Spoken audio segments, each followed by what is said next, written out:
Hello, everyone. Welcome to the Forest of Memories. I'm Zaruk Windcaller, your guardian, your high remembrancer, and your arbiter. I hope you didn't get lost on the way here. It's Mechwarrior time, baby. We weren't here last time, but we're back now. Time for the magpies to suit up, lock and load, and, well, loot and shoot. As always, if you're watching this on the VOD, hello, I'm Zaruk. Come check me out on Twitch. The links are being posted right now. If you're new here, you can check out the VODs with !YouTube. If you want to be part of our Discord community, we have many lovely people in it. Just hit !Discord and join our community there. And finally, if you want an update of what I'm up to or what I'm going to be streaming, hit !Social and you will get a link to my Twitter. So you'll know what's going on there. I mostly shitpost and, follow other VTubers. But also, finally, if you hit !Model, you will get some information you will get a link to my model maker and rigger, Amalthea VT. Yeah, thanks, Cataclysm. Cataclysm pointed out that we needed that info, so now it's been added. So, with that, no more wasting our time. Let's get right to it. The magpies are waiting. I return. Welcome back. Well, thank Who you. put fried cheese in my ammunition hopper? Don't look at me. What's that, he goes, don't look at me, look at Ted. What? What do you, he goes, I didn't break it. That's weird. How'd you know it was broken? I'm trying to think, what's that from? That entire bit. So, who broke it? I'm trying to remember what that's from. If somebody could help me out. I think it's Parks and Rec. Yeah, it is Parks and Rec. Because it was the old man Ron, right? Yeah, I broke it. Yeah. I burned my hand on it and I knocked it to the ground. I estimate in about an hour they'll be at each other's throats with pitchforks and war paint. Hey,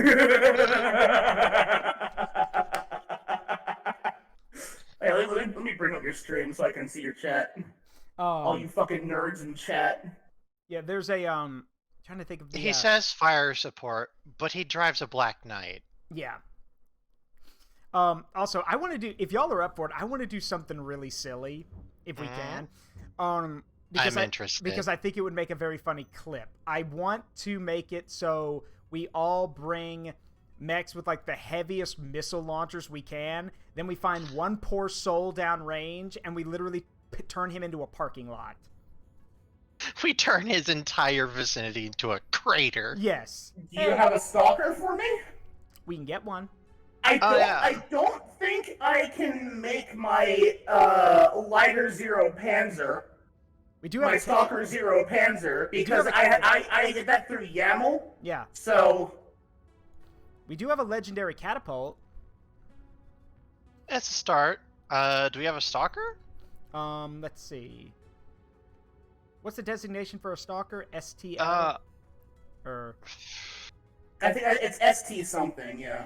It's definitely, it might be STK. Maybe STK, yeah. Yeah. No, we do not, but we can get one.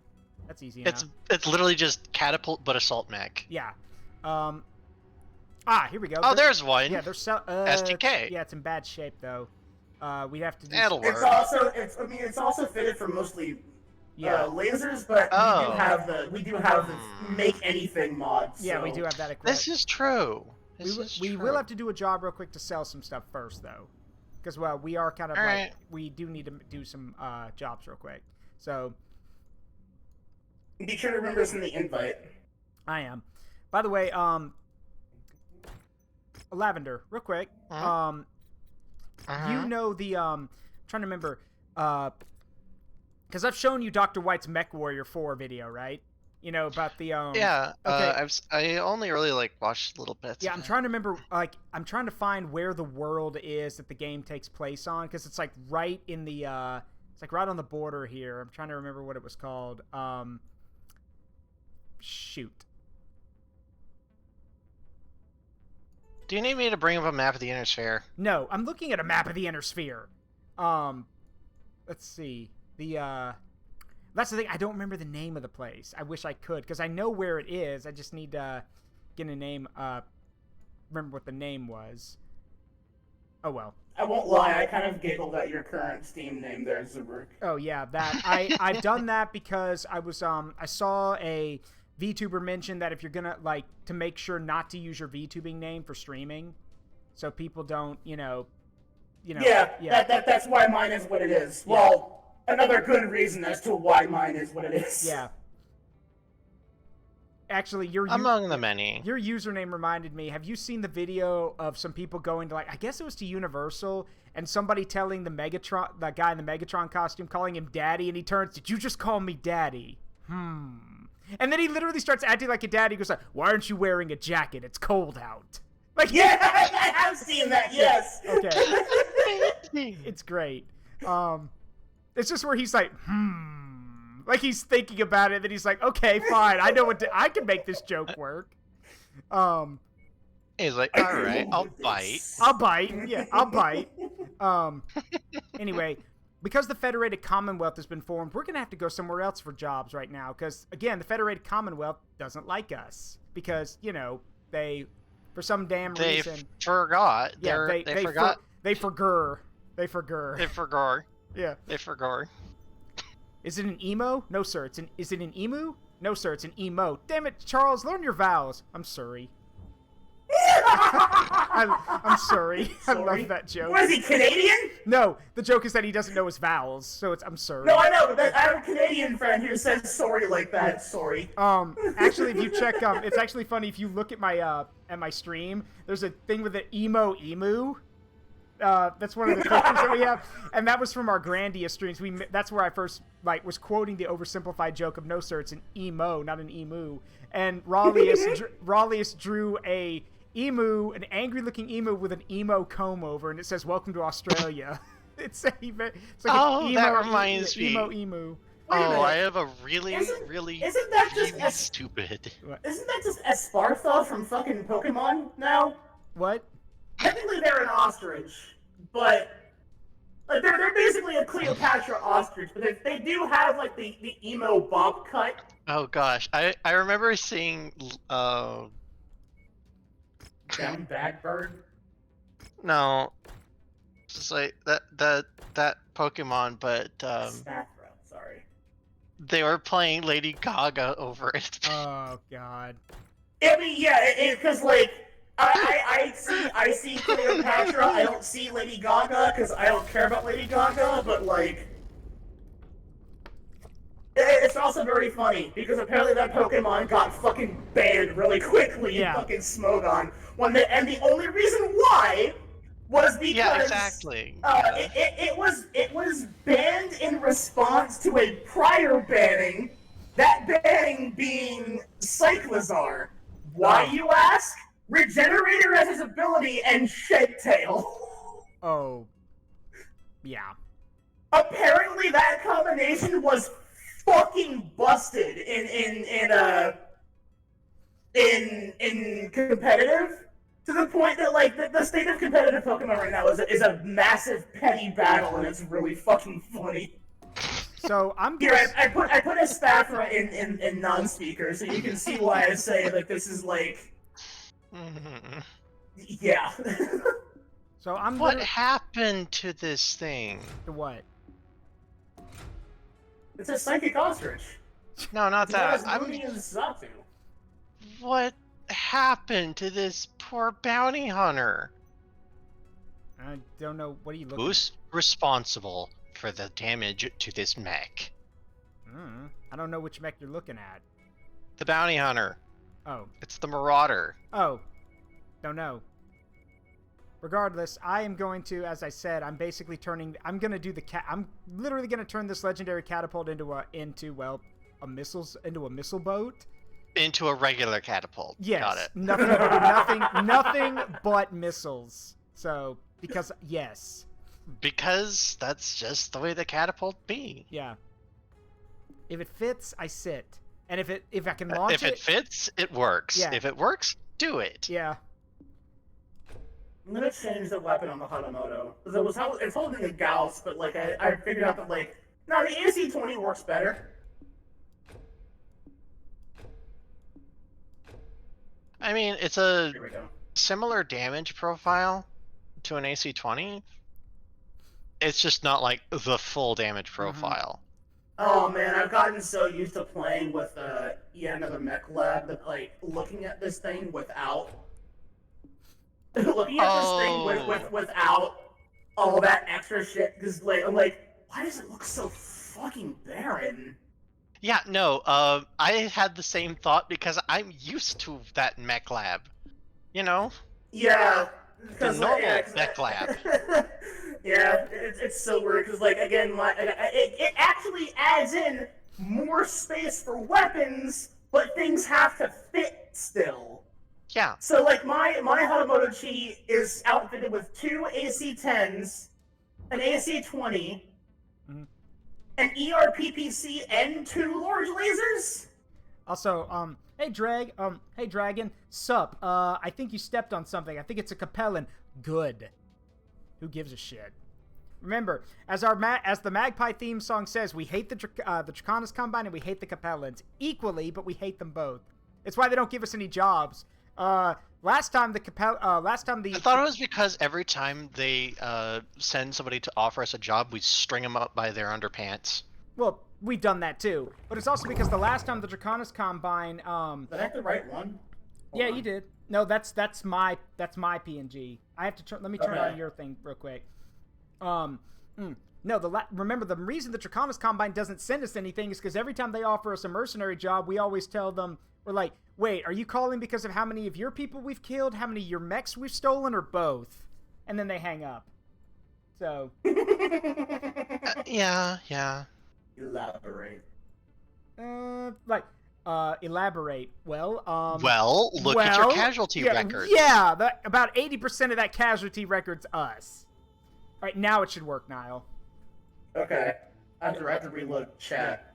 There we go.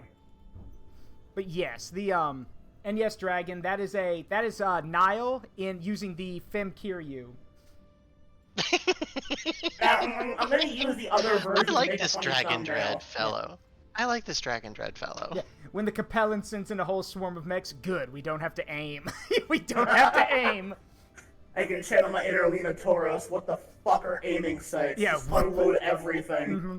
Have you seen have you seen the video of the soldier from TF2? What the fuck is a kilometer? I've seen that one.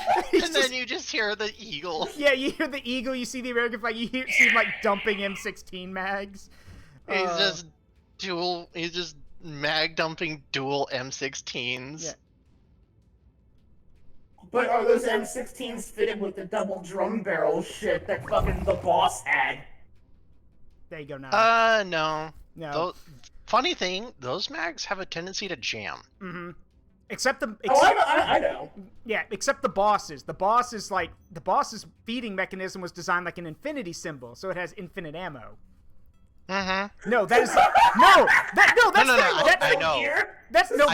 know. I'm telling Nile, that's the canon explanation. I love Metal Gear so fucking much. And it's funny because when Snake tells Sigget that, Sigget's like, "Yep, that'll give you infinite ammo." Like he's like, just "Yep, that makes sense." Yeah. He doesn't have an eye. I think like at that point, Sigget just stopped caring. He's like, you know what? I'm gonna question it. Fuck it. Yeah. You're right. Fuck it. I don't care anymore. Fuck it. My job ain't shit.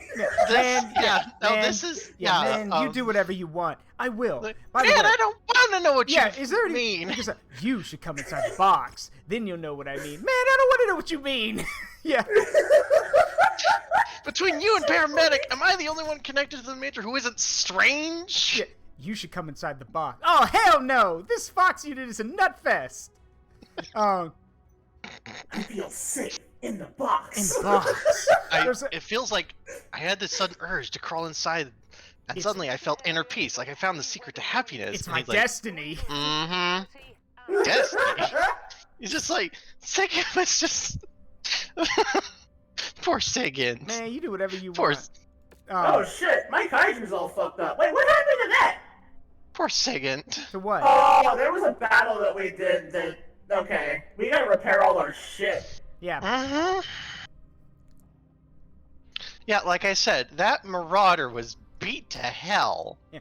And I was not happy about that, considering... Josiah says, I have a random related question. Is it possible to expand Doll? Well, while they're getting their stuff repaired, we can. We could set that up real quick. Why not? Oh, no. Oh, yes. My poor claw. Oh, no. Let's see. All right, if I'm gonna do that, John. let me think. So.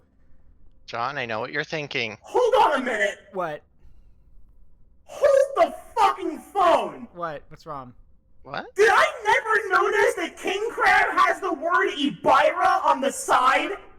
What? What is Ibira? Is it supposed to have that? What is Ibira? Ibira's a Godzilla monster. It's a giant lobster kaiju. Oh. Yeah, that's supposed to be on there. Is it? I've never seen it until now. Yes, How it have I is. never noticed that? It's literally the king crab was green with Godzilla highlights, and it's literally codenamed Kaiju. You didn't think they weren't going to slip a reference in there? Oh, you don't know the half of it, because Zaruk. that defies what it's supposed to be, but like it makes more sense because it's a crab. Okay, I'm just gonna mention this. The mercenary unit we got that originally created this battle mech kaiju was called Greenbar's Godzillas. Yeah. I just did because I don't know. I was like, I've never noticed the word Ibira on it. Is the thing. Like I thought that I never noticed that before. Quick question: where is the word located? It's on the left outer leg. All right, I'm gonna take a look. I'm curious. Get in the thick, robot Shinji. Ew, no. Yeah, there it is. Fuck that. Yeah. All right, so we can get it set up for Lavender, but I'm going to have to do it. I have to it actually takes. I need the instructions on hand because I haven't done it. Like it's not complicated, but you really need to read the instructions because if you don't, you can screw up. So while we're waiting, y'all take your time. I'm actually gonna consult the instructions real quick if I can find it. I can put the kaiju in for repairs. Okay. Let's see. All right, we're gonna do the missile spam right off the bat, right? That's what I built the catapult for, but if we're not ready, then we can wait. But yes, trying to find the thing in here. Like, I'm not surprised there's a kaiju. There is a Godzilla reference on the mech. I mean, there's a lot of references. Like they have, I know, like one of the Hatamoto cheese actually has like some kanji written on it that I can't translate, but I know some people who can. So. Like, I cannot translate it to save my life.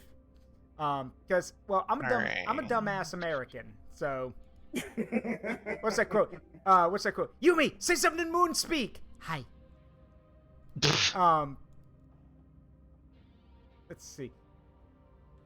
Oh, what is it? He goes, here's the best part. One of them's Japanese, and the other one's fucking German! I just need me an Italian one that'll have an axis of righteousness! Oh my god. I love... You know, I forgot about that joke, because I think at the time I didn't know what it meant, but now that I know what that means, I'm like, oh, for fuck's sake. Yeah. Oh, shit. I forgive you. Oh, everything you've said and done. I forgive you. Oh, really? Well, good for you. Except it's not up to you, is it? It's up to your god. Aye. Would you like to meet him? No. No. It's just that he's like, no. Like, no, stop that. You stop that. Ooh, la la. What you got there? A spike with some savior juice on it. What are you gonna do? Stab me in the heart? No. Mine. No, just no. No. No. Yeah. It's actually funny. Someone actually asked, okay. The real question for everyone. Can you go back and watch DBZ or Helsing at this point and not hear the voices of the abridged cast rather than the actual cast now? Absolutely not. Yeah, because I said it before, I'll say it again. Abridged Krillin voice is better than his actual voice because it's so much more entertaining. Yeah. Quack! Bitch slapped through a wall. What's your excuse? I got bit slapped through a wall. What's your excuse? Yeah. I was kneed in the stomach. I will say though. Yeah. I will say. Takahata has an amazing fucking cell Yeah, voice. yeah, he does. Yeah. He's like, This kind of voice just gets me going in all the weirdest ways. let me answer your question with another question. Wanna see me drink this guy? the fact that he goes from menacing to comedic is what makes him so good as Form 1 Cell. Also, if you haven't been watching the Hiffle thing with with Cell and Hell, it is so good because there's a great scene with it. He goes like, nothing can, when he's talking to Frieza, nothing could be worse than be killed by Goku's tween offspring. Well, there's always Vegeta's teen offspring. Well, yes, I suppose that. No. Who do you think that time traveler was? And I'm sure they'd all love to know how you got split in two by Vegeta's overgrown sperm. You're lying, Frieza. I have literally never lied. They won't believe you. Why not? You do. Just it is so well written. Like when he All right. even when Cell's talking to Raditz, he goes like, I'm not gonna help you. Then you're a bad friend. Wait, we're friends? We are if you help me. Aw. Pass. Fucking he's just like fucking Alright, so I've got the thing pulled up. We will do it after this mission. I will set it up so we can mess with Lavender's PNG2. Now, I also wait. I have to wait for the kaiju to get repaired. So. Oh, okay. Also, I did some tweaking for the missile spam on this Timberwolf. What have you done? Just a minor tweak. Okay. Be careful with that Timberwolf. It's my only one. I'm aware. Okay. Be careful with it. I'm aware of this. Of just. All right. Let's go. I'll just say this. I have to do it once, right? I'm Go well ahead. aware that this thing clocks in at 24 million. See, at over 24 million C-bills. Go ahead. I Evan. gotta do this once. Go ahead. Yes. Yes. おかえりなさいましてご主人様ウェコムトゥーザナイトカフェ I fucking love that so much. Oh, you know what? One of us Wait. should have brought I'm sorry, Whoa! who? Uh-oh. It's the Wolf Dragoons! Are they here to help? Oh, yeah, they're here to help! Hey, yo! Let's get it! Yeah, they. Oh, God, they brought the big guns! Holy shit! Yo! That's a whole wow. lance! Talk about armor That's a support. Marauder too! They brought, Holy they shit! brought the big guns, alright. Oh, I want that. I want that Marauder too. I need that in my life. We could That probably. is a sexy motherfucker. It's got jet wings! Yeah, It's a Marauder, Yeah. Yo. but they increased the tonnage allowance by 25, up to We 100 could probably tons. order one. Please buy Nile and Esoteric. Okay, I'm not gonna read that. Nile, you can read that in my chat. I'm not gonna read that. Hold on, where is I don't see that in my chat. No, I Josiah don't said. see that. Oh, I know what that's a reference to. Oh, that's not showing on my screen, so I can't physically see it. It Chat just, does that sometimes, and I hate it. it just says, please buy Nile and Esoteric Battlemech sex toy. That's a reference to Five Nights at Fuckboys. Ah, okay. Oh, I fucking love that game. I know what it's a reference to. It's been a while though. I love it. All right, everyone focus on that Phoenix Hawk. I really hope I didn't just hit you in your fucking Timberwolf. You did. All right, so let's Don't not. stand in front of me then. Let's be careful. Well, that Phoenix Hawk I is hit you. fucked. I double hit you with both a Gauss and an ERPPC. Don't stand in front of me, please. All right, I'm gonna make. Yeah, I didn't know you were behind me. Oh God, that blackjack! Oh no. Well, All right, let's hit him convert again. on the blackjack. Hit him again. Is he dead? Everyone got locks? Yep. Hold on. And fire. Just let him have. Just shoot him. Just let him have one. it. Just let him have it. Oh, there he goes. There he goes. Yeah, the Josiah's right. Blackjack. Hold the line. We can take him 1,000,000 missiles. Well, shit. Yeah, no, blackjacks aren't meant to take that much punishment. Yeah, tactical nuke. Keep going. That noise is very panic-inducing. You're not Like, part of the Black Watch, buddy. Somebody, Back off. Niall, someone actually told me, he went and watched Dr. White's video on Mechwarrior 4 and said that I should add, when we're doing this, I should add him saying, and this is the Mech Lab, where you make ungodly abominations.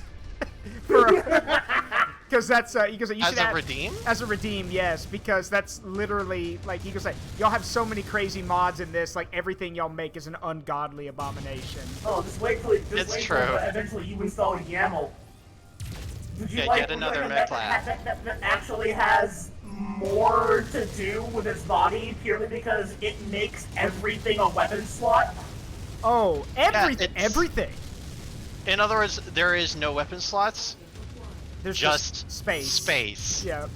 So Just you're telling me that Nile and I, if we wanted to, can make the cursed 8 AC-20 Timberwolf. Yes. Oh yes. Possibly. That entirely depends on whether or not they're, like, again, it's space. It all depends on tonnage. Unfortunately, what that does... Victor. No, not tonnage. Physical space. Yeah. Oh yeah, that too. Victor. Because it makes things, like, based on whatever the size, like, they're not, like, it's like 1 or 2 tabs. Yeah, no, it's like, critical slots. Gauss take up, like, fucking 7 critical slots. They're huge. Yeah.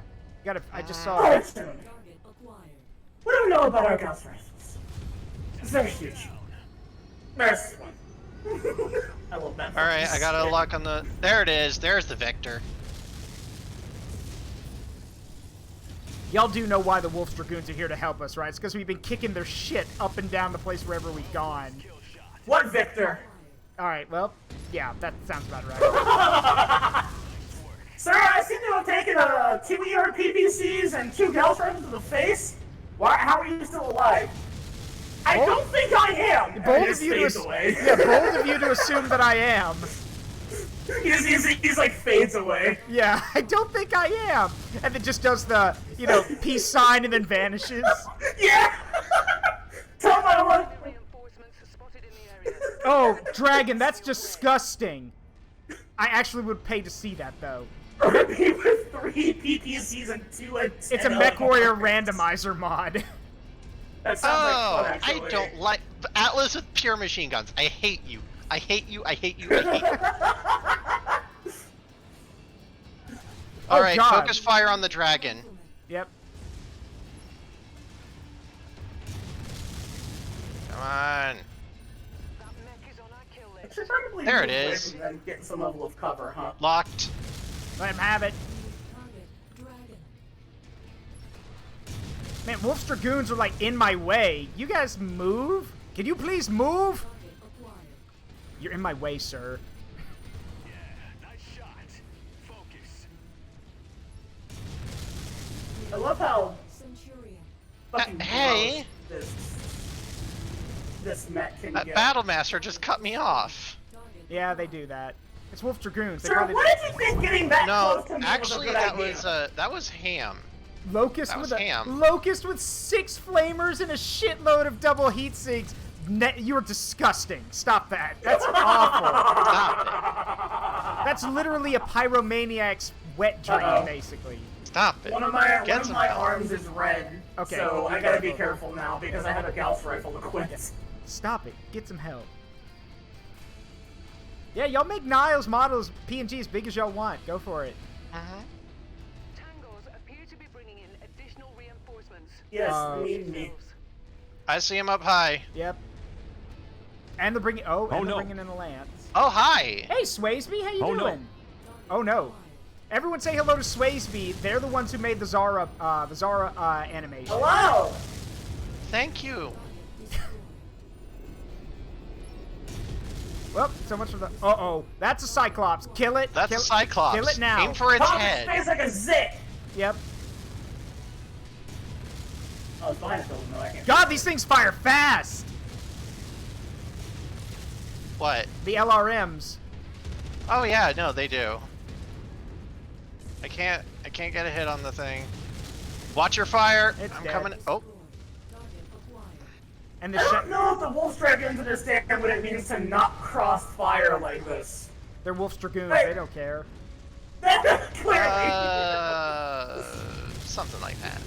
I mean, don't you say that they literally work for Comstar? Comstar probably lets them have whatever they want. No. So, Not exactly. Technically, we all work under Comstar. It's just kind of the way mercenary works. It's just kind of the way mercenary business works in the Inner Sphere. but let's be real. Wolf's Dragoons are like the most famous mercenary unit in the Inner Sphere. Do you think One of. Do you think they give a shit if any of their stuff gets scratched? They probably. Yes. Oh, they do care. I thought they'd have enough money lying around. Because to it's fix it. Wolf's Dragoons. That's true. No other mercenary unit in the Inner Sphere uses Omni Fighters. Oh, that's true. Also, hold up for a minute. Let's see if we can't kill a little bit of extra stuff for some money. And not to mention the fact that's a Zeus. why can I not help but imagine that you scratch a Wolf Dragoon's mech, and then all of them turn towards you, eyes glowing, real shit? Just come, yeah, real shit? And then they come and rip you apart for scratching something. Real shit. Real shit? Like, I mean, let's be honest. They're here, and they're just going, how do you do, fellow mercenaries? yeah, we've come to assist you. We're totally not here because you've been killing our men. We're totally not here to investigate your strategic and tactical capabilities. Yes. Well, yeah. Watch the next fight we get into. They're gonna be sending in all their shit to kill us. Yeah. So, Hey, you're I'm starting to develop an appreciation for large lasers. So you're back from your recon mission. Yes, sir. And you learned everything you could about the magpies. Yes, sir. And what did you learn? Chaos is all. Not a lot. Chaos is all they do, sir. So no plans? No. Nothing we can use. Just firepower. No. Just firepower. Oh, that and they kill everyone they come across. Ah, I see. What do you mean they killed them? They kill them. They target the cockpit. More accurate than half of anything we've ever seen, sir. How accurate? Well, it did. Consistently, our popping pimples from 30 kilometers out, sir. Ah. And they also made a Cyclops and a Zeus go away faster than we could blink. Ah. I like how that's all the guy can say is, Also, their also their squad. Andrew Wolf is just like, oh. Also, their lance captain was reported of saying at one point, "Flatten that motherfucker and turn him into a parking space." Turn that whole grid square into a parking lot. Yeah, turn that grid square into a parking lot. Flatten it so much we could park our dropship on it. Actually, someone actually joked with me and said the bloody magpies, the only mercenaries who actually bring their dropship down on an enemy mech to make a statement. That sounds about right. That does sound about. Oh. It's alright, we got enough. I was just sitting up here taking pot shots at everything. Well, my core was exposed, so I had to pull back. Oh, well, then you just fade back the second line. Josiah's right. Also, they've done interesting modifications to an urban mech that guards their mech museum. Modifications? Yes, sir. They mounted a heavy AC-20 burst fire to it, along with an L laser. No urban mech should be able to take the recoil of that. About that, sir. About that. It's an R60L. Sir, are you aware of the term, big dumpy? I regret to inform you that I am. Why is that relevant? Yeah, no, he's just like, say no more, I understand. He doesn't need an explanation, he's just like, stop. Shut. Shut. Shut. Oh gosh. But yeah, it's like, what do you mean mercenary units don't have their own production facilities on space stations? This one does. We do.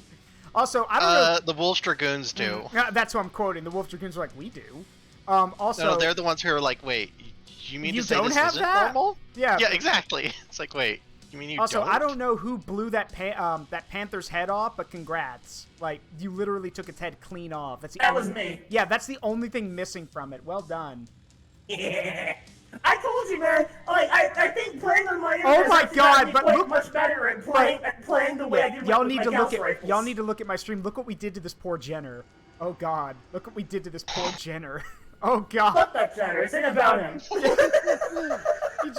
We literally. Wow. Okay. We can't. You shot the mech out from under him. Yeah. Also, we have nothing to recover from the blackjack because we literally atomized it with missile strikes. So, I wish it does. Yeah, the Jenner. Yeah, just as right. The Jenner doesn't exist anymore. The Jenner is gone. It doesn't exist. Just there was a Jenner here. It's gone now. Yeah, there was. Wait, there was a Jenner here. Was. Was. Yeah, and craters tell no tales. Blimey! Commander, we just received a mech delivery out of the blue. And not just any mech, but an FS-9-A. This is the original production model of the Firestarter. These things were supposed to be phased out when the Star League switched over to the FS-9-H model, and yet we have one. I had to check the mech registry to verify, but she's the genuine deal. In working order and everything. Bloody hell. I guess that means the rumors are true. Are we really getting involved with the bounty hunter? I've always thought the guy was nothing but an urban legend. If it's even a guy to begin with. Spoiler alert, I'm willing to bet that it's not. It's Samus Aran.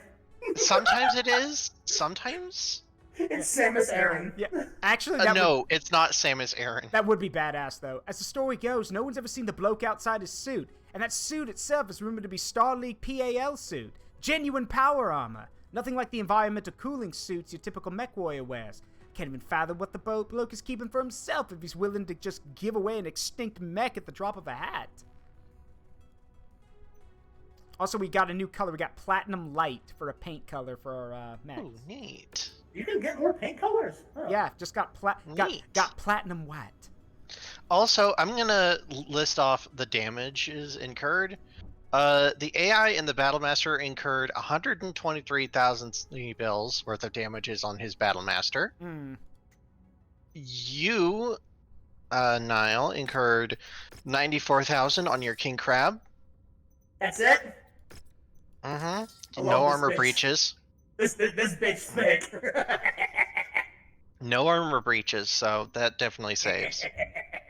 Zaruk, you incurred 82,420 in that catapult, even with exposed CT. Yep. And you? And 45,756. Yep. Hey, Nick. I took good care of her. The Nile River. Well, yes and canonically, no. Canonically, the Nile River is a tail drag line from me. Mm-hmm. Yeah. I'm just roboticized right now, but like under normal circumstances, I am basically a crocodile lady. But like my actual form is like 400 meters long. My tail is massive. The Nile River is literally just the result of me walking up the entirety of Africa for a bit. Multiple modern day countries have petitioned Nile to make another kind of river so they can have another canal system, but she's too busy to. She's too bored to care. Because You know what? Shitpost Nile lore that I just came up with upon hearing that sentence. What? I have been asked to make 2 Panama Canals before the Panama Canal was actually made 2,000 years prior. I refuse. Why? Because I don't like going upstairs. Fair. Okay, It's scary up there. I'm looking at the armor damage distribution. It's like 1 point on the right leg, 1 point on the left leg. Right arm, 4 points of damage. Center torso, 2 points of damage. Say it with me now. Perfectly balanced, as all things should be. Perfectly balanced. Right torso, that's 4 points of damage. 2 points on the left torso, 4 points on the right torso, and left arm. Yeah, I think the left arm took what is that? 27 points of damage. Thank you, Nile. The stairs off like Ed's Oh parents. God, yeah. Okay, for those who don't know, if you grew up watching Ed, Ed and Eddie, you probably pieced it together. Ed's parents were freaking abusive. Like they were. No, yeah. Ed's parents were actually insane. Yeah. Yes. Because where are the stairs? My parents took them out because I'm grounded. That's disturbing. Yeah, no kidding. That's disturbing, Ed. Yeah, that's It's disturbing. also like, you can't just put those back, you know? Yeah. It's like, the amount of work that had to go into taking out the entire stairs to the basement. I'm like, bruh. Yeah. So. There had to be like a banister there and everything. Like, you don't just take out a whole set of stairs like that and move them. Mm-hmm. So. New Hatamoto mech expected to cut through the competition. Oh yeah? Good. So, we have a, hello, beautiful! They're selling... What in the fuck kind of color is this? They're selling a Timberwolf Prime here. What is that? Boy! What is that color? That's Ghost Bear. That's Ghost Bear. Hmm. Those are Ghost Bear markings. Okay. Yeah, Cataclysm says pea soup green. Okay, so how would you guys feel about us Spring camo. Okay, headcanon. The magpies are either experiments gone wrong, escaped convicts, or just weirdos that are literally clanners, which is why we have a whole set of Timberwolves. Well, we're working on it. Well, yeah, but eventually we get them. That said, there have been multiple Sphere pilots, including the Bounty Hunter, who have fielded Timberwolves. Isn't it because it's one of like the most widely used clan mechs? Widely used? No. And how do they then? Why is it the okay? Well, if that's the case, why do most people use them? And two, why is it also the face of BattleTech? Well, it's the same reason that the Tiger. It's basically your Tiger tank.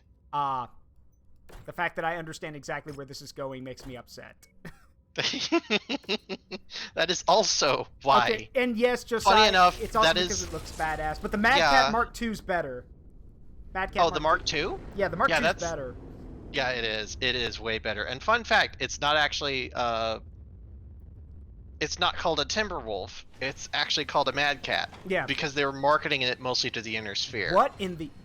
Okay, first of all, this is a pretty cool looking paint job. It literally looks like the mech has veins in it. But what the fuck is this? Alright, lore. What are you talking about? No, Ivy Upsilon leads Upsilon Support Lance, a unit of Red Jack Ryan's pirate mech force. Oh! Yarhar Fiddle-dee-dee. Known to monitor enemy tactical frequencies in the hopes of discerning any female mech warriors and challenging them to personal combat in her quick draw, her claim to the best woman mech warrior in the Inner Sphere is still undisputed as Upsilon's 30 combat kills attest, also earning her the moniker Lady Killer. Nile, I think you would have something to say about that at this point. Yeah, best woman mech warrior. This gives me a challenge. Yeah. Also, no, what is it? Like I said, not if I have anything to say about it, and I do. Yeah. Also, it says draw blood. Well, if it's for sale, if it's for sale, she's probably lost. It said, yeah, that too. It says draw blood on the back of the neck. You fuckers. You fuckers. You motherfucker! I will rain hellfire upon you. Yeah. Yeah. Oh yeah. Dragon Dread is correct. Yeah. But yeah, I personally like the we can get this one another date. I don't have the money for it, but I like the Mad Cat Mark II because, as they said in Mechwarrior for Mercenaries, I don't know what to make of this young duke. Perhaps you would know better than I. It's clearly a clan Omni-Mech. Shares some parts and schematics with a clan Mad Cat, but it's 90 tons. So, it's basically a Timberwolf, just bigger. Yeah, I love the way Tex put it this way. If the OG Mad Cat was a professional wrestler, the Mad Cat Mark II is Macho Man Randy Savage. Do it, Nile. I know you've got the button for it. Do it. Yeah. Yeah. There it is. Because expect the the cream of the crop. Yeah. Because expect the unexpected in the kingdom of madness. Nothing means nothing! Yeah. Nothing means nothing. What do you mean nothing means nothing? Yeah. I miss him so much. I love that man. He's great. Yeah. Wait, but he's dead. I know. What? Yeah, Macho Man. He died like just before 2020. Was it? He died like a month before the rapture was supposed to happen. Yeah, he took the bullet for the. Like he died. He died. The joke was that like he died the year that the world was supposed to end via Mayan calendar. 2012. And people made a joke that it's like he took the bullet by slapping the fucking Four Horsemen into the Slim Jim realm, like you used to in the old commercials. And they're locked there forever, which is why our world can't die now. So he saved us once, but he's unfortunately also doomed us. Yeah. Oh, yeah. Well, they also made a Mad Cat Mark III. In my moment of glory. Yeah, no, I'm living in a nightmare. They also, like I so said, they All made right. a Mad Cat Mark III, which is a medium mech. All right, I have to read this. The Timberwolf is a fast, heavy Omni-Mech. A signature design of the clan's military might, it was arguably the first clan Omni-Mech encountered by Inner Sphere forces as opposed to periphery forces on the Rock in 3049 by Felon Kell. Vaguely resembling a crossover between the Marauder and the Catapult, the Timberwolf was tagged with the Inner Sphere reporting name Mad Cat on its first contact. The targeting computer on Felon Kell's Wolfhound switched between Mad and Cat when trying to identify it. Upon analyzing the data recording from Kell's mech, Presenter Marshal Anastasius Vogt Anastasius Vogt. Okay, Anastasius, fuck yourself. I'm Well, you're not wrong on that one. Yeah, later, you're not wrong there. Later officially designated it Mad Cat. Fuck you. You're not. Yeah, fuck you. Yeah, thank you. You're not wrong considering that. One of the jokes I've heard about the clan invasion is get folked. Yeah, get folk. Oh my god. It's dumb, but it's brilliant. That's so stupid. It may be stupid, but it's also dumb. Wait, have you never heard Patrick say that? That's one of Patrick Starr's best lines. It may be stupid, but it's also dumb. Anyway, I'm gonna finish to play this one. All right, let's see. I can't use this sound clip. It looks like at the perfect moment. All right. Am I allowed to customize this one? Well, we got to get some money first before we repair the one we just got. Ooh, Fair enough. assassination mission. Yeah, I like these.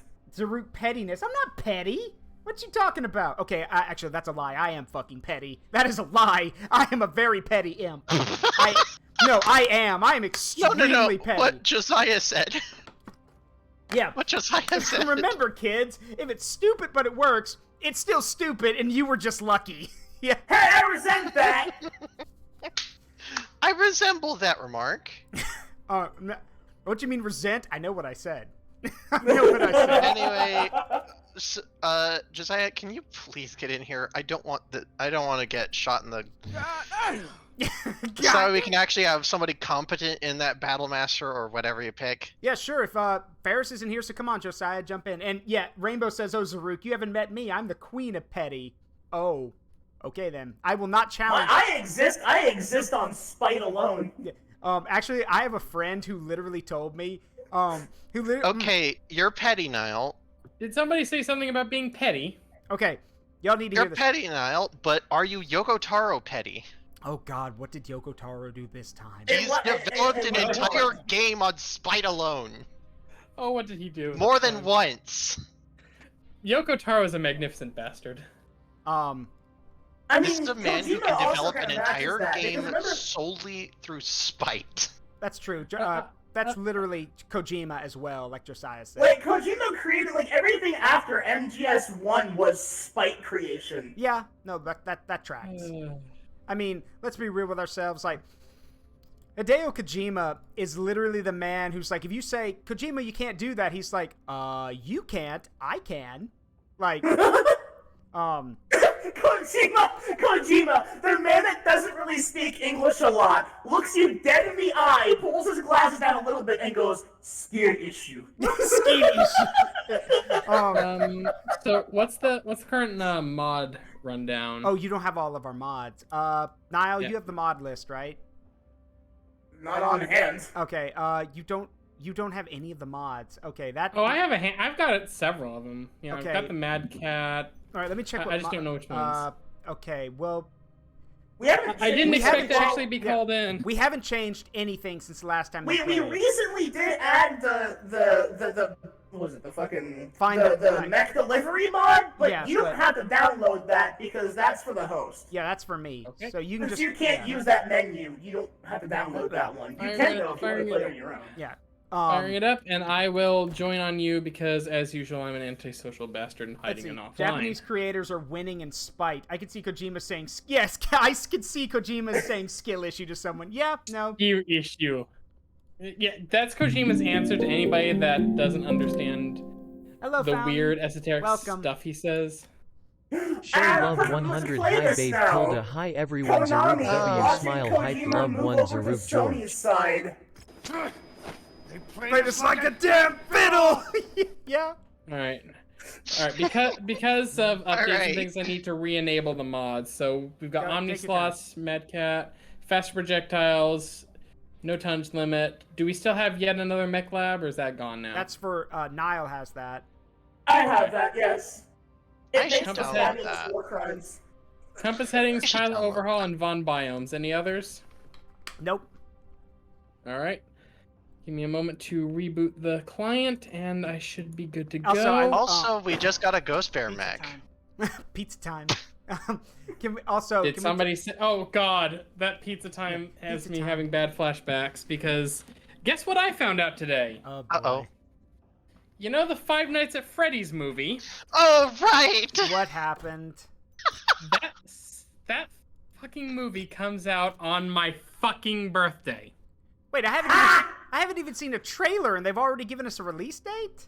Yeah, I was gonna say I haven't heard any updates on that until just now. I didn't know that was still happening. Zaruk, Yeah. feel free to pull out a Black Knight because it's his comfort mech. Okay. I can pilot anything reasonably. It's just a matter of how it's loaded up. I'm trying to connect now. Connecting a host. Hey, There you nothing are. exploded for one. See, do I have? Okay, I do have a hero Black Knight. I don't want to be yelled at for scratching the paint, so I'll just take what we've got. All right, well then use this Battle Master. Right now. It's a laser Battle Master. That'll be comfortable. Yeah. That will work. These will work. Duh. You could probably adjust it to have PPCs if you want. Duh. These will Yeah. work. I'm not a sniper. I'm playing with a HOTAS. I'm not a sniper in this setup. I'm also playing with a HOTAS, so. Fair. I think at this point, with like the Five Nights at Freddy's movie, at this point, like I literally just shrug because I'm like, look, like, series is still popular. People have been waiting for this movie for a long ass time. But here's the thing: first of all, what are you gonna give? What rating are you giving to this movie? Because PG-13. That's also probably the. Of course. They confirmed That's- it's PG-13. oh, okay. Fucking cowards! Make an R-rated movie! But they can't. God, I'm getting sick of this! But you know why they can't. Because if they make it an R-rated movie, like, again, it won't stop fucking stupid. Look, sorry, Zaruk needs to get angry for a second. It doesn't matter if they make. It doesn't matter if they make it an R-rated movie, because stupid-ass parents are still gonna take their fucking 5-year-olds to see it. And then when they come out and get super pissed about how scary the movie was, they bitch at the theater employees, and the theater employees are just like, it's an R-rated movie. What did you expect? What were you expecting? People are stupid. See, no, at this point, like, I do agree with that to an extent, but, like, I've also been, like, I was brought up on very intense shit. I mean, like, I was literally raised on...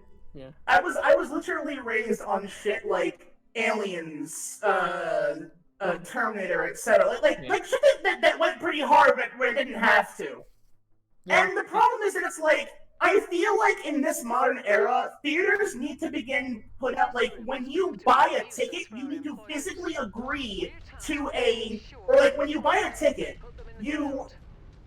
like, I guess you can do it through an app or whatever. Whoa, careful! Yo! Sorry. My keyboard was misaligned. Oh, hey, the Waco Rangers are deploying to help us. I'm not familiar with them. Neither am I. But, like, I feel like upon purchasing tickets, there should be an agreement that's signed via, like, a tick box or something that says, we do not hold any liability for whatever movie you take your children to see. Yes, I agree. Because it's like, that would then make everybody stop complaining, because they can then get some level of legal action threat against them for doing stupid shit like that. Like, I mean, see, because I'm honestly, sorry, but it's like, the problem is that it's like, these parents that are doing that are Josiah, Josiah, wait your what? turn. Go ahead. Check your heading, Nile. Well, the other one was closer. I was heading to that one. But Nile is right. There should be a thing now that basically says, do you acknowledge this is an R-rated movie? Yes? Okay, then you don't get to bitch when your children start screaming and crying. Like, you don't get to do that. And as for this movie being PG-13, I mean, is it based off the games or the books? Like, that's my main thing, because if it's based off the book... I'll say this, the books are terrible. Yeah, the book. I know the books are anymore. shit. I know they are. The books try and, like, add logic to anything that was done. Because, like, I've been okay, so there's a YouTuber that I found who goes by, yeah. Funny YouTuber. I refuse to believe he's fucking 19, but whatever. He does not sound 19. You know that, like 19. I'm like, how am I fucking damn near twice your age and you're more mature than I am? Anyway, the whole thing is it's like. Now that's because you admitted to having stopped aging mentally. That's also fair. But like the whole thing is it's like that's just mean. He mostly like does like reviews on not reviews, like he does video coverage on like a lot of different like a lot of things with the fan creation. Breakdowns. Yeah, like breakdowns. Yes, breakdowns for like various fan creations in the FNAF like developer world and all that stuff. Dinged the cockpit. And the whole thing is it's like I agree with a lot of things he says, or it's like. I've also heard other people say, like, the books shouldn't exist the way they do. They add in logic where it didn't need to be. Like, truth be told, the first FNAF game was enough on its own. Yeah. 2, they added in, like, lore for it, where it's like, okay, sure, kids were killed, they got put into animatronics because they were killed by them or in proximity, which is like, okay, that's fair, that's the reason why dolls exist in real life, by the way. That's a very real thing. But I think it was like after 3. No, I think actually after 4, because 4 like is like fine as a standalone thing where it's like, oh yeah, it's a nightmare scenario. Fair enough. But like Scott went on record and said that everything after 4 was made because he felt like the fans just didn't like the way that 4 presented itself. Well, the problem was is that people like, okay, we can't put all the blame on him, but it's kind of part of the blame is because Matt Pat and a lot of other people kept trying to find a story where there wasn't one. And the problem is Scott felt compelled to make a story. In fact, that's also been debunked. Oh, really? He wasn't compelled. He liked the ideas, so he ran with them. It was his fault.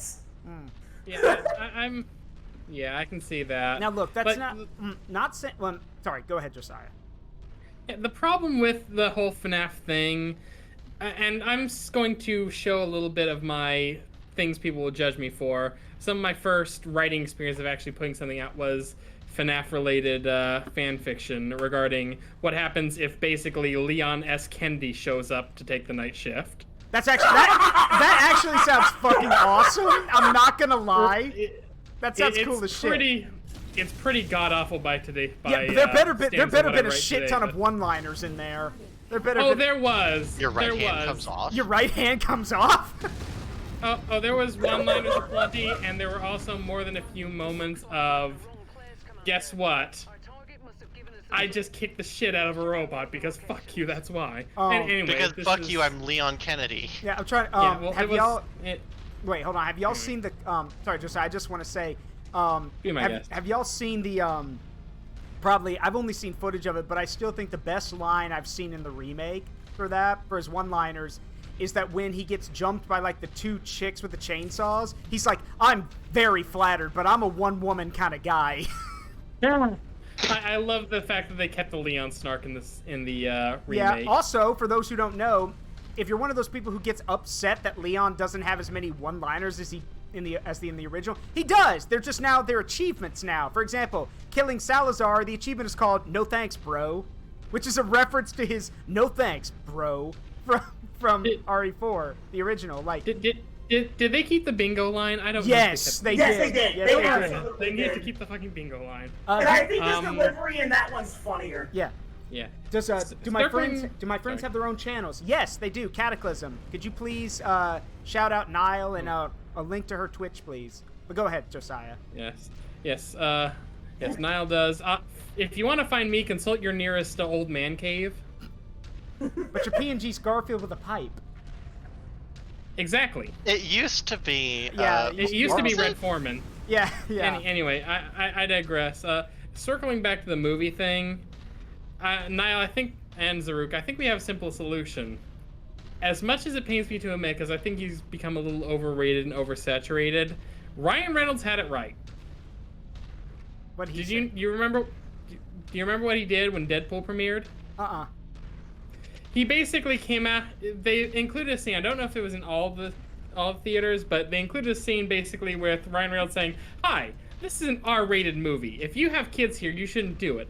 To ensure that you don't have your kids here, I'm now going to describe the process of sexual reproduction." Oh yeah, I remember that.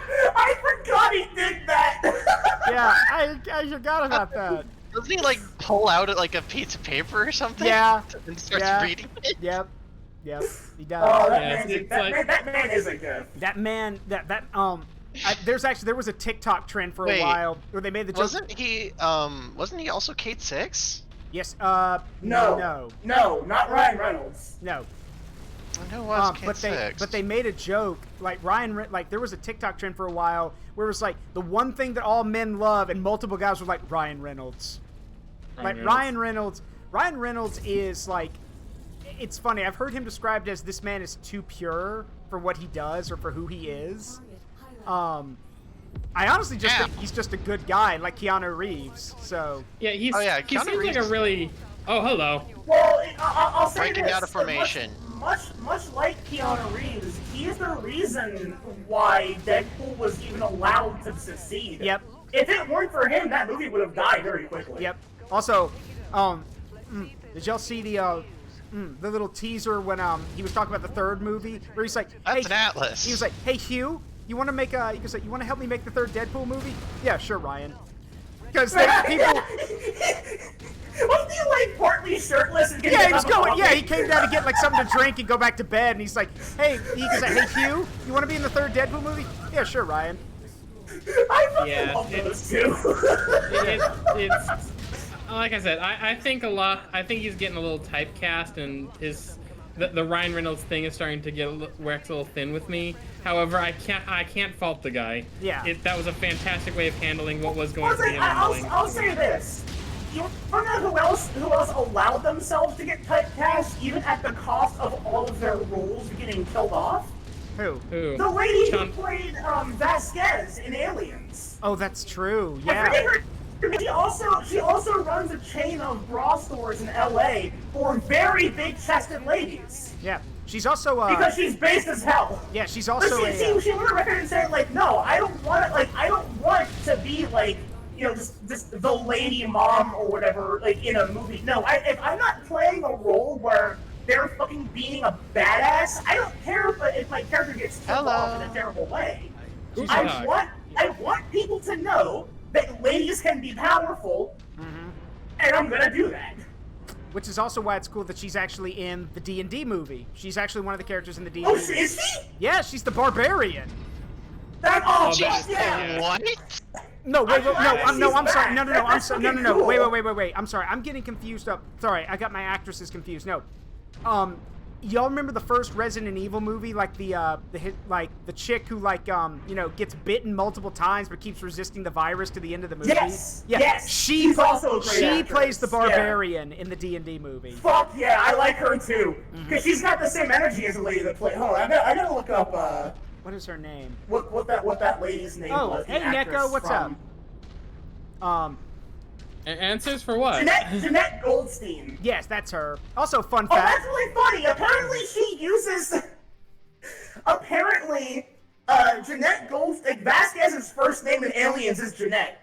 Okay, that's pretty funny. Yeah, it is. Also, fun fact. Apparently, fun fact about that movie, by the way. There's a line where Bill Paxton's character says, Yeah, right. When she said aliens, she thought they said they meant illegal aliens signed up, and she goes, "Fuck you, man." Apparently, that was an in-joke because when she showed up to the movie for the role for Aliens, she showed up like that's kind of like your average mom would, and they go, "With the outfit," and she goes, "Well, I assume because she's Hispanic. Yeah. I assume the movie would be based on this."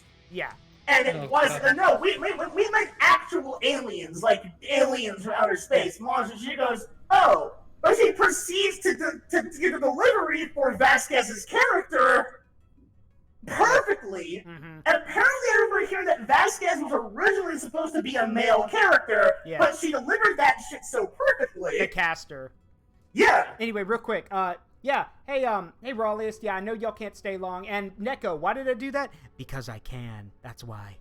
And also, fun fact for the D&D movie. Does anyone? I don't know how old a lot of my audience is, but we're all nerds, so I'm pretty sure everyone's heard of it at some point. So y'all know about that old D&D cartoon that came out in the 80s, or y'all have at least heard of it. Fun fact: Yes. all of those characters make a cameo in the D&D movie. All of them. That's cool. All of them. That's cool. And here's the thing: they're all adults, which means they never went home. That means they were Oh no! Oh, that's sad. Yeah. Well, that escalated Fucking quickly. Trump Coon claims another party. I see. Well, no. Remember, they got Roller Coaster Coon claimed there. Oh, right. I never Because saw that's that. what happened. They got isekai'd by the roller coaster itself. Yeah. So, but yes, all of them. They have the exact costumes. They have the exact look. It's literally the D&D like kids, basically as adults. They make a quick. They're actually a competing team in the big arena event in the D&D movie. So that's actually pretty cool.